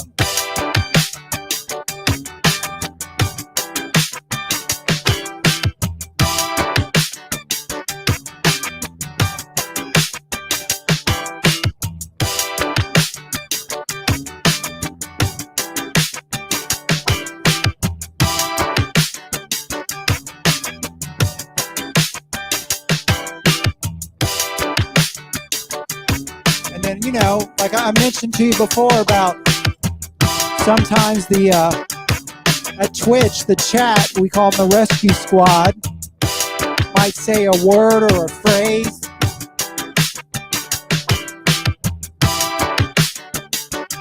We'll just make it easy. Say something like, you know, we're going to party all night long.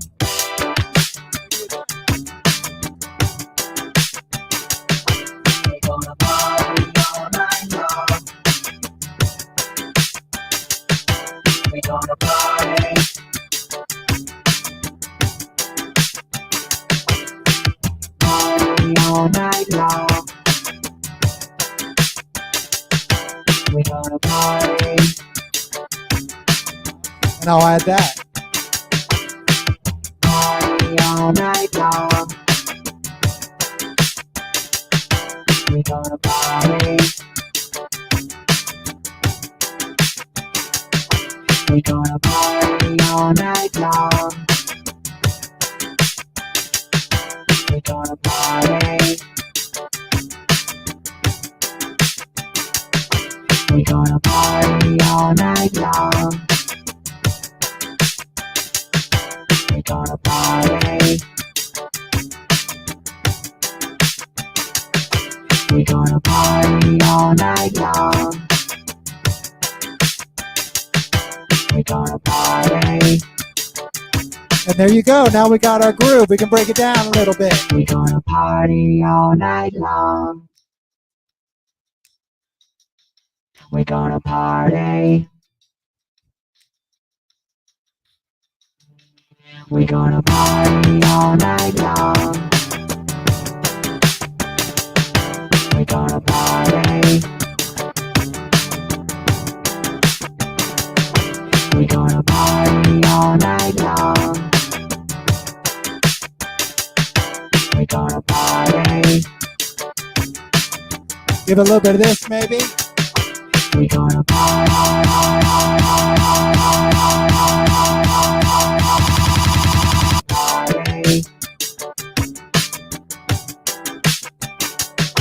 We're gonna party all night long. We're gonna party. We're gonna party. There we go. And that's the magic funk formula at the Twitch. Yeah, I didn't want to. I was gonna bring us in. We were all dancing back there, but I didn't want to mess you up.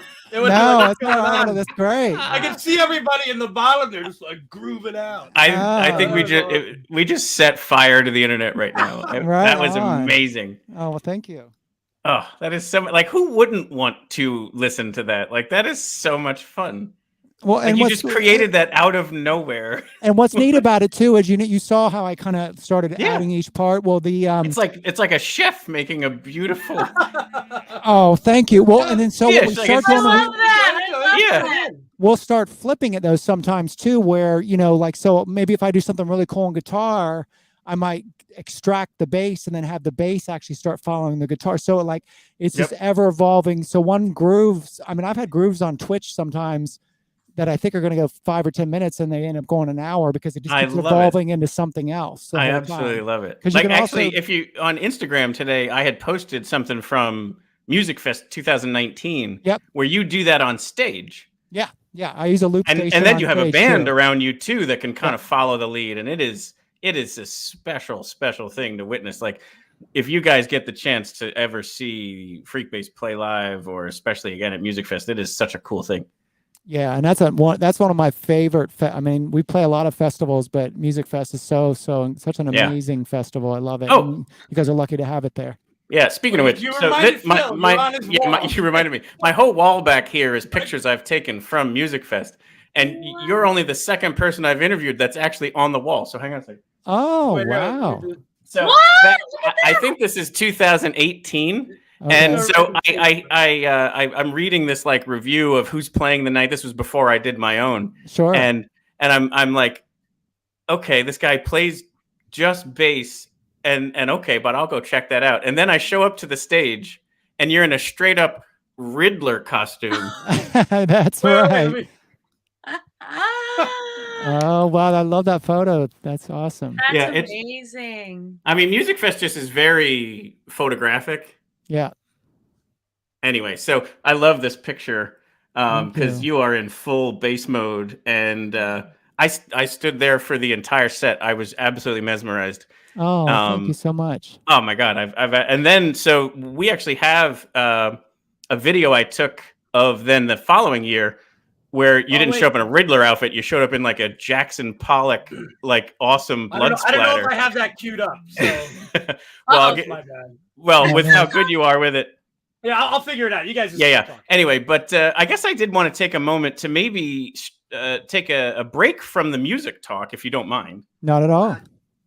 Only because we can always talk Batman. There's always a Joker around. That's what I was going to say. Is I wanted to talk. You're like a Renaissance man when it comes to this stuff. Is that you like all this art? So like, there's a couple different components. So let's stay there. You really are a big fan of DC Marvel comics and the movies and the television shows.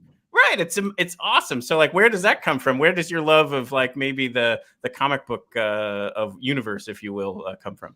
I mean, I always just related to even the superheroes have all the power. It's almost like a musician thing. Like even that they have all these amazing powers, they always tend to be kind of outcasts or have to kind of hide themselves, which is how we kind of feel as musicians sometimes. Superman always has to hide as Clark Kent, Batman, Bruce Wayne, et cetera, et cetera. So which is kind of how we are, on stage versus off stage, and then the duality is like, are you more the person on stage or are you more the person off stage? Like, is Superman more Superman or is he more Clark Kent? I could see that even being difficult too, because people are expecting this other thing and you're like, that's different. Yeah, I could see that being a challenge for a musician. Yeah, and I think that's probably a part of it. And I think, Sammy, one of the reasons that it was cool working with Sammy is because, it felt like we were putting together a superhero team, almost like the X-Men. Totally. As evidenced by the poster that you guys have built. Right, exactly. Because you're also a big fan of the whole Star Wars thing and the Mandalorian and the Boba Fett series. Like, so yes. Yeah, again, like just totally, bathing in all of that pop culture. And I think it's awesome. Like you're a terrific follow on Twitter or what have you, because it's not like just music, it's all this other cool stuff, and I think it's awesome. Well, thank you so much. Yeah. I got a little Grogu pillow in the background. Yeah, there he is, little Grogu. There it is. Oh, the child. Nice. There you go. Amazing. Cool. Child. Very cool. I have a and this might be dumb, so please don't get mad at me. I'm just curious when I'm watching like those old videos we were watching from the 70s. Where did that kind of style originate? That the style that you're kind of continuing on to the day, those crazy guitars and those kind of outfits. Where did that come from? Do we know, or did Moody make it? Yeah, I mean, obviously, you know, we had everybody from George Clinton to David Bowie to Parliament Funkadelic and Kiss. You know, I think it was just, I mean, look, I can speak to Ohio, and Sammy can answer from more of a East Coast perspective, but in terms of Ohio, I always think with us here, whether it be on the music side or the visual side, since Cincinnati isn't New York, as it isn't LA or Miami, we were like the kid in the back of the class, and we always had to hold our hand up a little higher and jump up and make a little bit more noise. So it was kind of like that to like kind of draw attention to what we were doing. I think that's part of it. Not that that was way before my time, obviously, but I think that's where at least on the funk side of things, that's kind of where it stemmed from there, you know? Yeah, I mean, I sort of feel like that's kind of New York. I feel like you throw a rock and you hit an artist. So it's kind of like, again, you have to make yourself stand out, and like, how are you different from this other person? And like especially with stage wardrobe, like I love stage wardrobe. I love FREEKBASS's stage wardrobe. Like, I think that's so fun and sort of, you know, like a superhero. You have this like costume and this like persona, and you get on stage and you're sort of this other person, but then you're sort of like, you know, Clark Kent in real life, and you put on your glasses and you're just, you know, but I heard somewhere. But the Clark Kent to me, and Sammy, you speak to this, but like when I do the offstage that's where I feel like I'm playing dress up more sometimes than the onstage stuff, if that makes sense. You know, totally. Yeah. That feels like you're more that feels like the like costume. That, yeah. Yeah, totally. Yeah, I feel the same way sometimes. Sometimes it's like on stage, like I can be like the full, not that I'm not the full complete version when I'm off stage, but like I get to wear, you know, maybe like the full higher expression. Exactly, like the higher platform shoes that maybe I wouldn't wear every day, and the sparkly pink, you know, little top and shorts that I probably normally wouldn't wear out, but like on stage, it's this like anything goes. And I mean, I always loved fashion, and I don't know where I heard this, but I heard Stevie Nicks started wearing like ponchos and capes and stuff because I think she's very short. I think she's like 5'2", and she was like, I want to make sure people can see me in the back of the room. So it made her a little bigger and a little, you know, more flashy. So it's like, I want people in the back of the room to be able to see what I'm wearing. And, you know, Liberace said something very similar too. Oh, really? Yeah. About when the first time he played at the Hollywood Bowl, like he was wearing, like they wanted him to wear like a black tux, you know, and the piano was black and the black tux, and he's like, I'm just gonna get lost in this. So like, that's when he started, like, you know, becoming the Liberace that we ended up knowing. Yeah. That's awesome. And actually, Freak, I wore my Captain America shirt for you today. Yay! But a different thing that you're into also is the new Captain America right here. I already got him. Yep. Fantastic. And then you're going to go see the Batman movie this Friday, from what I hear. Wow. You're going? I am. I'm going Friday at 4 p.m. I'm super geeked. Almost all my friends have seen it already because there was a sneak preview last night at the IMAX all over the country. Oh, wow. And some of the bloggers I know like got, you know, there you go. Oh, Hellraiser. Yes. This is my favorite one. I love it. But I've heard it's just incredible. I mean, it's supposed to be very like epic. You know, it's almost 3 hours long. It's like supposed to be. It's like Godfather-esque in the Batman genre. You know. Yeah, and that's something like me and Freak also like bonded over. I love the Marvel Cinematic Universe and DC and comic books and like all those movies. So it's really fun. Like we'll be talking about music, and then all of a sudden he'll be like, "Did you see the new trailer for right. like Have Batman you seen or WandaVision?" Yeah. Yeah, right. So it's really fun. Oh, that's so cool. I mean, and you kind of need to have that in order to bond at a different level. Like you got to be able to kind of have those connections and such. Yeah, for sure. It can't be all one thing, you know. If you're only doing music all the time, eventually you're like, I need something to allow me to do music better. You do other things, right? Totally. He'll text me and be like, did you see the new episode of well, you know. Yeah, and since we need to hit all the demographics, Freak, you're also a huge fan of all Cincinnati sports teams.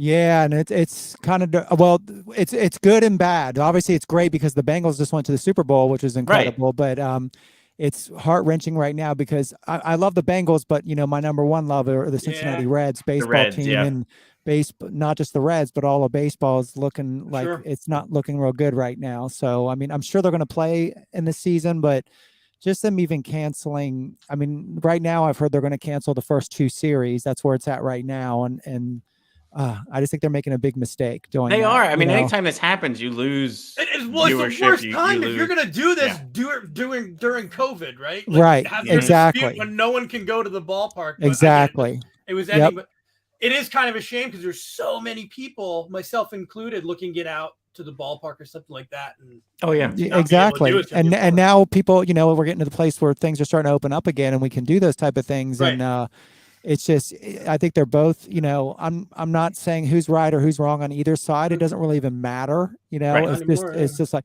especially with what's going on in the world with, things like obviously in the Ukraine right now, it just seems like so trite to be for millionaires to be arguing over, am I going to make $1 million or $1,001? You know what I mean? So that's how it feels, and I'm sure there's legitimate issues, and I know I'm not trying to like downplay what there are, but still it's like, it just doesn't seem that the timing is not good right now for it. That's all. Not at all. Yeah. Not at all. So this is, as I was preparing for this is going to be the most genius transition ever. Because I want to come back to music. So, and I hope this is okay to bring up, but back in 2010, you had a hype video for the Notre Dame sports teams? Yes, I did. Now here's the thing is, you got to find this, George.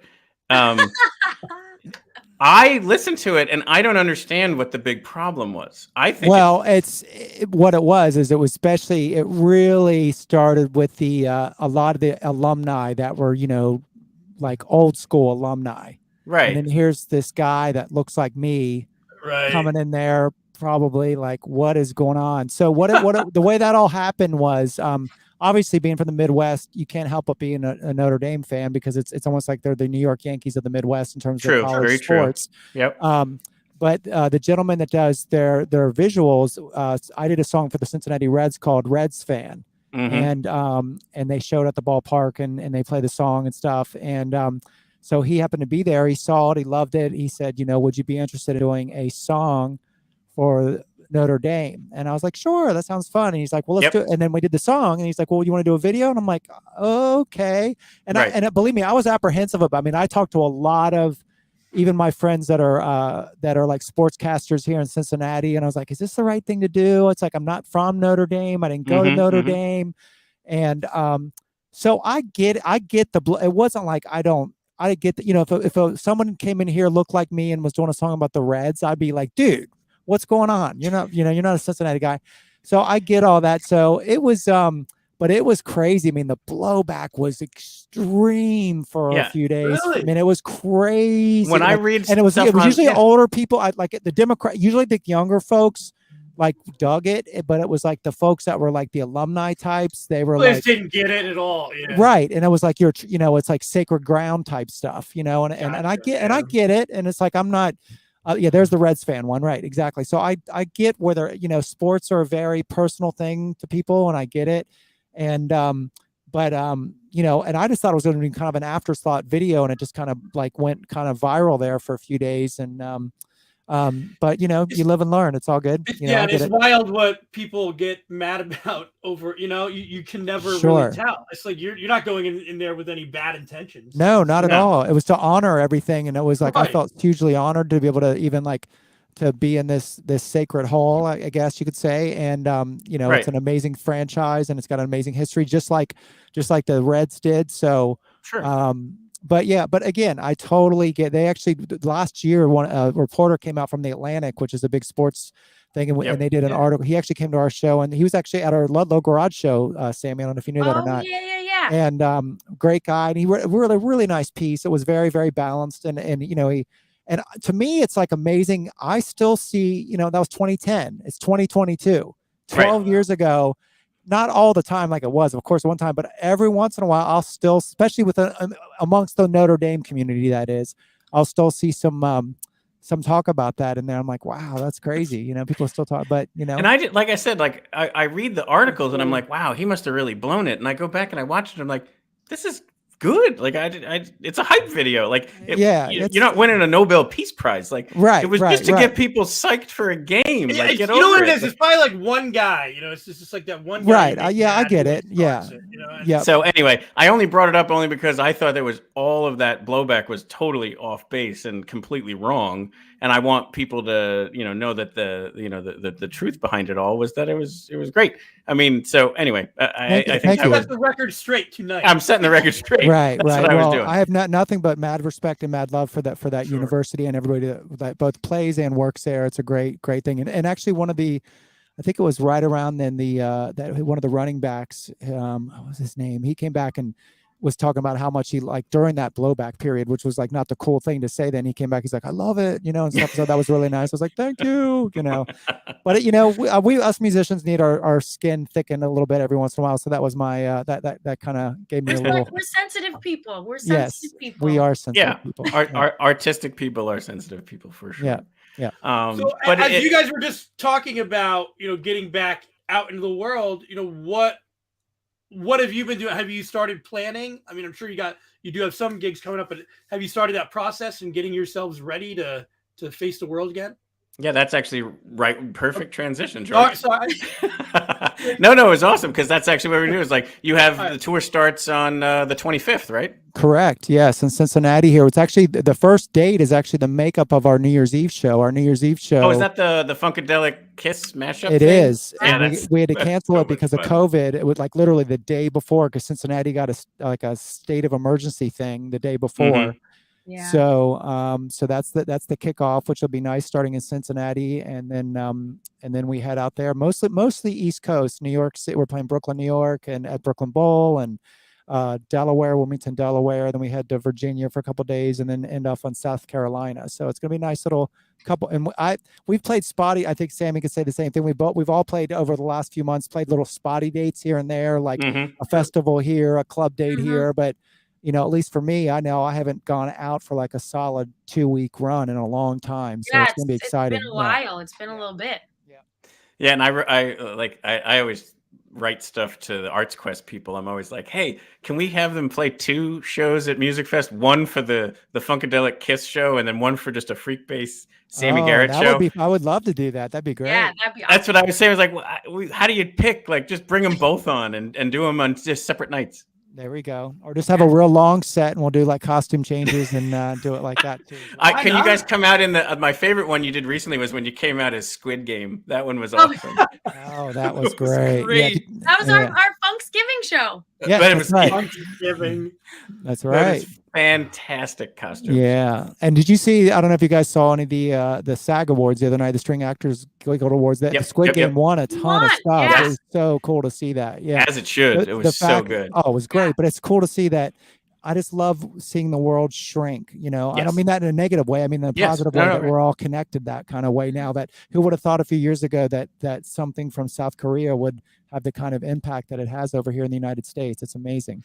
Right. And that's it probably speaks to just art is art. Like if it's talent, if it's great, it's going to be great. It's good. Right. Exactly. Yep, exactly. Well, and even for us, like if you told us 2 years ago we would be doing something like this, it would have been foreign to me entirely. Like this wasn't in the cards, and yet you kind of roll with it and see what happens, and it's been fantastic. It's been great to talk to you from different parts of the world and learn more about all those fantastic things that we wouldn't have been able to connect like that in the past. Just wouldn't happen. Sure. Yeah. I feel the same way with like live shows and like live streaming shows with like no one in the venue or from your home. And I think it's great because there's a lot of people who like can't make it out to shows. Correct. And it's amazing that they can watch it from their home and get the same experience, or even just if you do have people in the venue just live streaming a show. And I just think it's really, really awesome. And I'm sure a lot of people do this, but I purchased for a band that I really liked. They streamed a live concert, and it was in London. There's zero chance I don't know if I would have done that pre-COVID, you know, but I kind of have maybe a different appreciation now. So I purchased that to watch it from there, and those options too are nice to have. Or even like Twitch. Go ahead. Sorry. Yeah, no, I was going to say, like, to piggyback off of what Sammy said, you know, I've had people even tell me that I hope you continue to do this after even COVID, because some people, it doesn't have anything to do with COVID at all. It's like, you know, they may be a handicap thing, or they may not be physically able to go to the venue or whatever the case may be. And so it's nice that this kind of world is, I think this world would have opened up like this anyway, just COVID just sped it up a heck of a lot. And honestly, it's the way you consume your media as well. It's not as much of, you know, 20 years ago, you sit down to watch your programs at 5, 6, and 7, or now it's like we watch YouTube and Twitch. That's what's on our TV a lot of the time. And so it's a different way to consume entertainment and to interact with people that you want to interact with. And on the same point, just real quick, going back to the shows you're doing a virtual show on the Relic Studio, correct? There you go. On their Twitch channel. Yeah, exactly. Right. On the 29th. So is that free that everyone can watch, or can they pay? How does that work? I think it's a free. I'm 99.9999% sure it's free. You just sign on on Twitch, just like you are now. It's free. Yeah. Yeah, it looks like you just have to tune in. There it is. Yeah. Yep. So that's one where everyone who's listening tonight can go and catch an entire, FreekBass Sammy Garrett show. Yeah. Virtually on Twitch via the Relic Studio, which I thought was just incredible. Like that, we need more. We need more. Really cool. They have a great studio, and also they told me that we'll, just like you do on other Twitch streams, you will actually be interacting with the chat too between songs too. Which that is even cooler. Like exactly. I think that's what's really kind of changed things, is that people can feel like they're there and interacting with people, asking a question or sharing something just interesting. I don't know. I think it's a really, really cool development of all of that. Yeah, I agree. I think it's great. And I hope like all of this continues, and because I think it's awesome. And I think it makes like shows and, like talking to us through the Twitch stream makes us more like accessible. And I think that's really cool.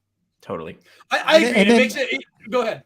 I was just going to say, the thing that's I think really cool about Twitch too, specifically, I guess all social medias are kind of like this, but specifically Twitch, the chat becomes, the community becomes almost as important as the person that is the streamer. So even again, I just haven't been streaming that long, but the community that we're growing there, they're like, they speak to each other. It's not just me. They're talking to each other and like, how have you been today? And, oh, I'm so glad you're here. And so it becomes like almost this whole community of people too, which I think is super cool.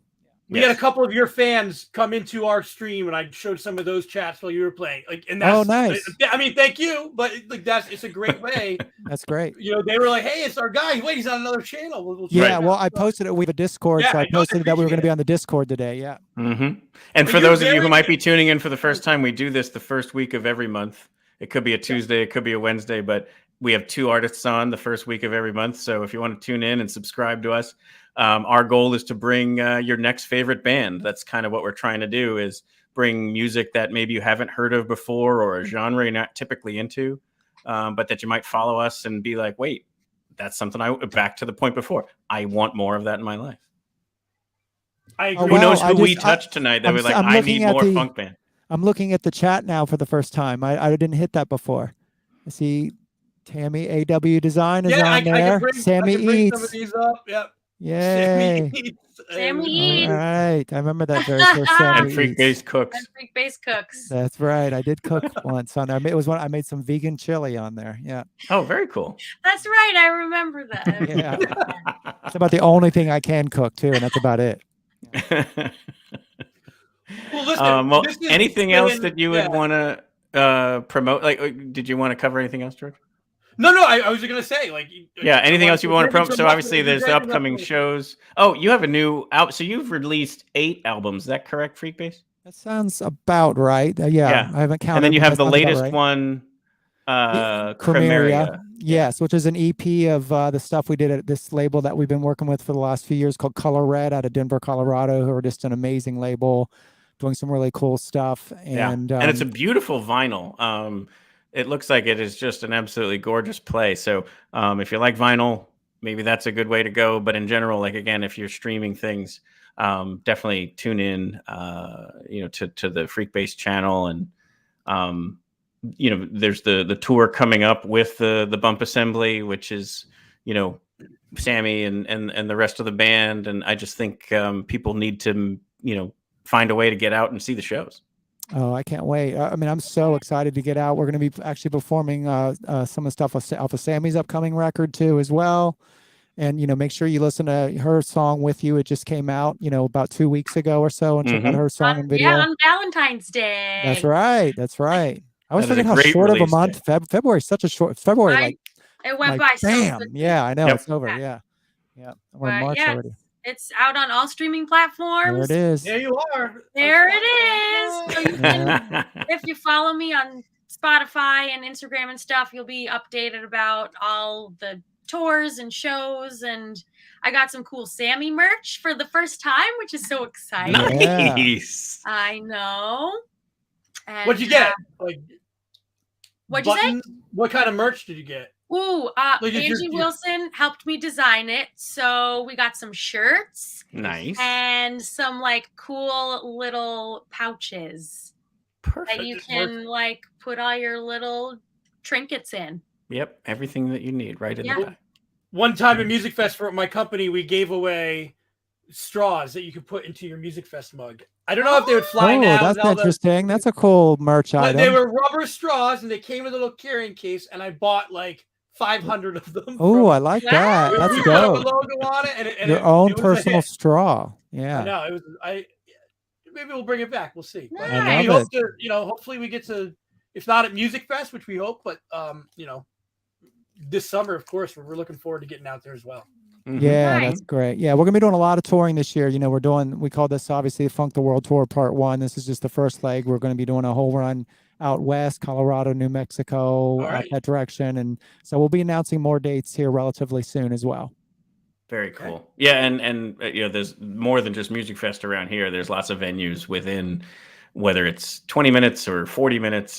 Philadelphia, we can easily get to. Brooklyn, for the most part, is easily accessible. So what you already have out there is doable for the audience. And then if it is something where we can get you guys to come in a little bit closer, so much the better, especially for Music Fest. We'd love to I hope that falls into place. Me too. I love that. And it's just such a cool, like, I remember the first time we played there, and it's just, the town itself is just such a cool looking, it's like, it's out of a movie. And as I know, it was used in it was Transformers, It's right? Transformers. Yeah. Right. Yeah. So that's great. So yeah, well, again, guys, thank you so much. Thank you, FREEKBASS, for playing. That was fantastic. Thank you. That's awesome. It did not, that was great. So thank you so much, Sammy. It's a pleasure. Thank Follow you for you on having every me. platform possible. On all so the it's a pleasure things. to- If you go to Yeah. SammyGarrett.com, there's all the stuff there. Yes. We will And do we need that. Sammy So- merch for sure. Yes, it's there. It's pretty cool. So Excellent. all Well, right. thank you so much. Thank you guys so much, and we'll definitely be in touch. Thank you so much. much. Bye, everybody. Bye-bye. 1 second here. All right, Phil, we did it. It's 1 hour and 57 minutes and 42 seconds. We nailed it. That was awesome. I got to go back and watch it. No, honestly, that was great. Again, thank you so much to Greg Adams from Tioga for coming on and performing. Is an unreleased song, so you can go back and listen to that. Thank you to FREEKBASS and Sammy for coming on. That was fantastic for him to break down and do that. So great. And like you said, we do this the first Tuesday. Today's Wednesday, but we try to do it. We're doing it. Yeah, the target is the first Tuesday. If the artists need to move it around, we do it. I mean, we're trying to be accommodating so that we can get the best talent on. We've really got some, to be honest, April, May, and June are kind of already booked out. You don't want to miss it out. So definitely subscribe and make sure that you're tuning in for these. If you can't make it for the live production for whatever reason, the recording is available pretty much right afterwards. We do put out the audio version of it, through a podcast, which is selections of it. But this is really the right medium for enjoying these interviews. So, all right. Again, thank you to our sponsors, Arts Quest, Molly's Irish Grill and Sports Pub in South Bethlehem, and of course, Michael Bernardin with Remax. And thank you, Phil. I appreciate it. Always Thank a you, pleasure. George. thank you again to Greg Adams from Tioga and FREEKBASS and Sammy. And thank you to everybody who is watching and commented. This is probably our best, our most well-attended stream so far. Excellent. So we really appreciate it. We're looking forward to continuing to do this stuff. Thank you, everybody who watched, and have a great evening. Good night.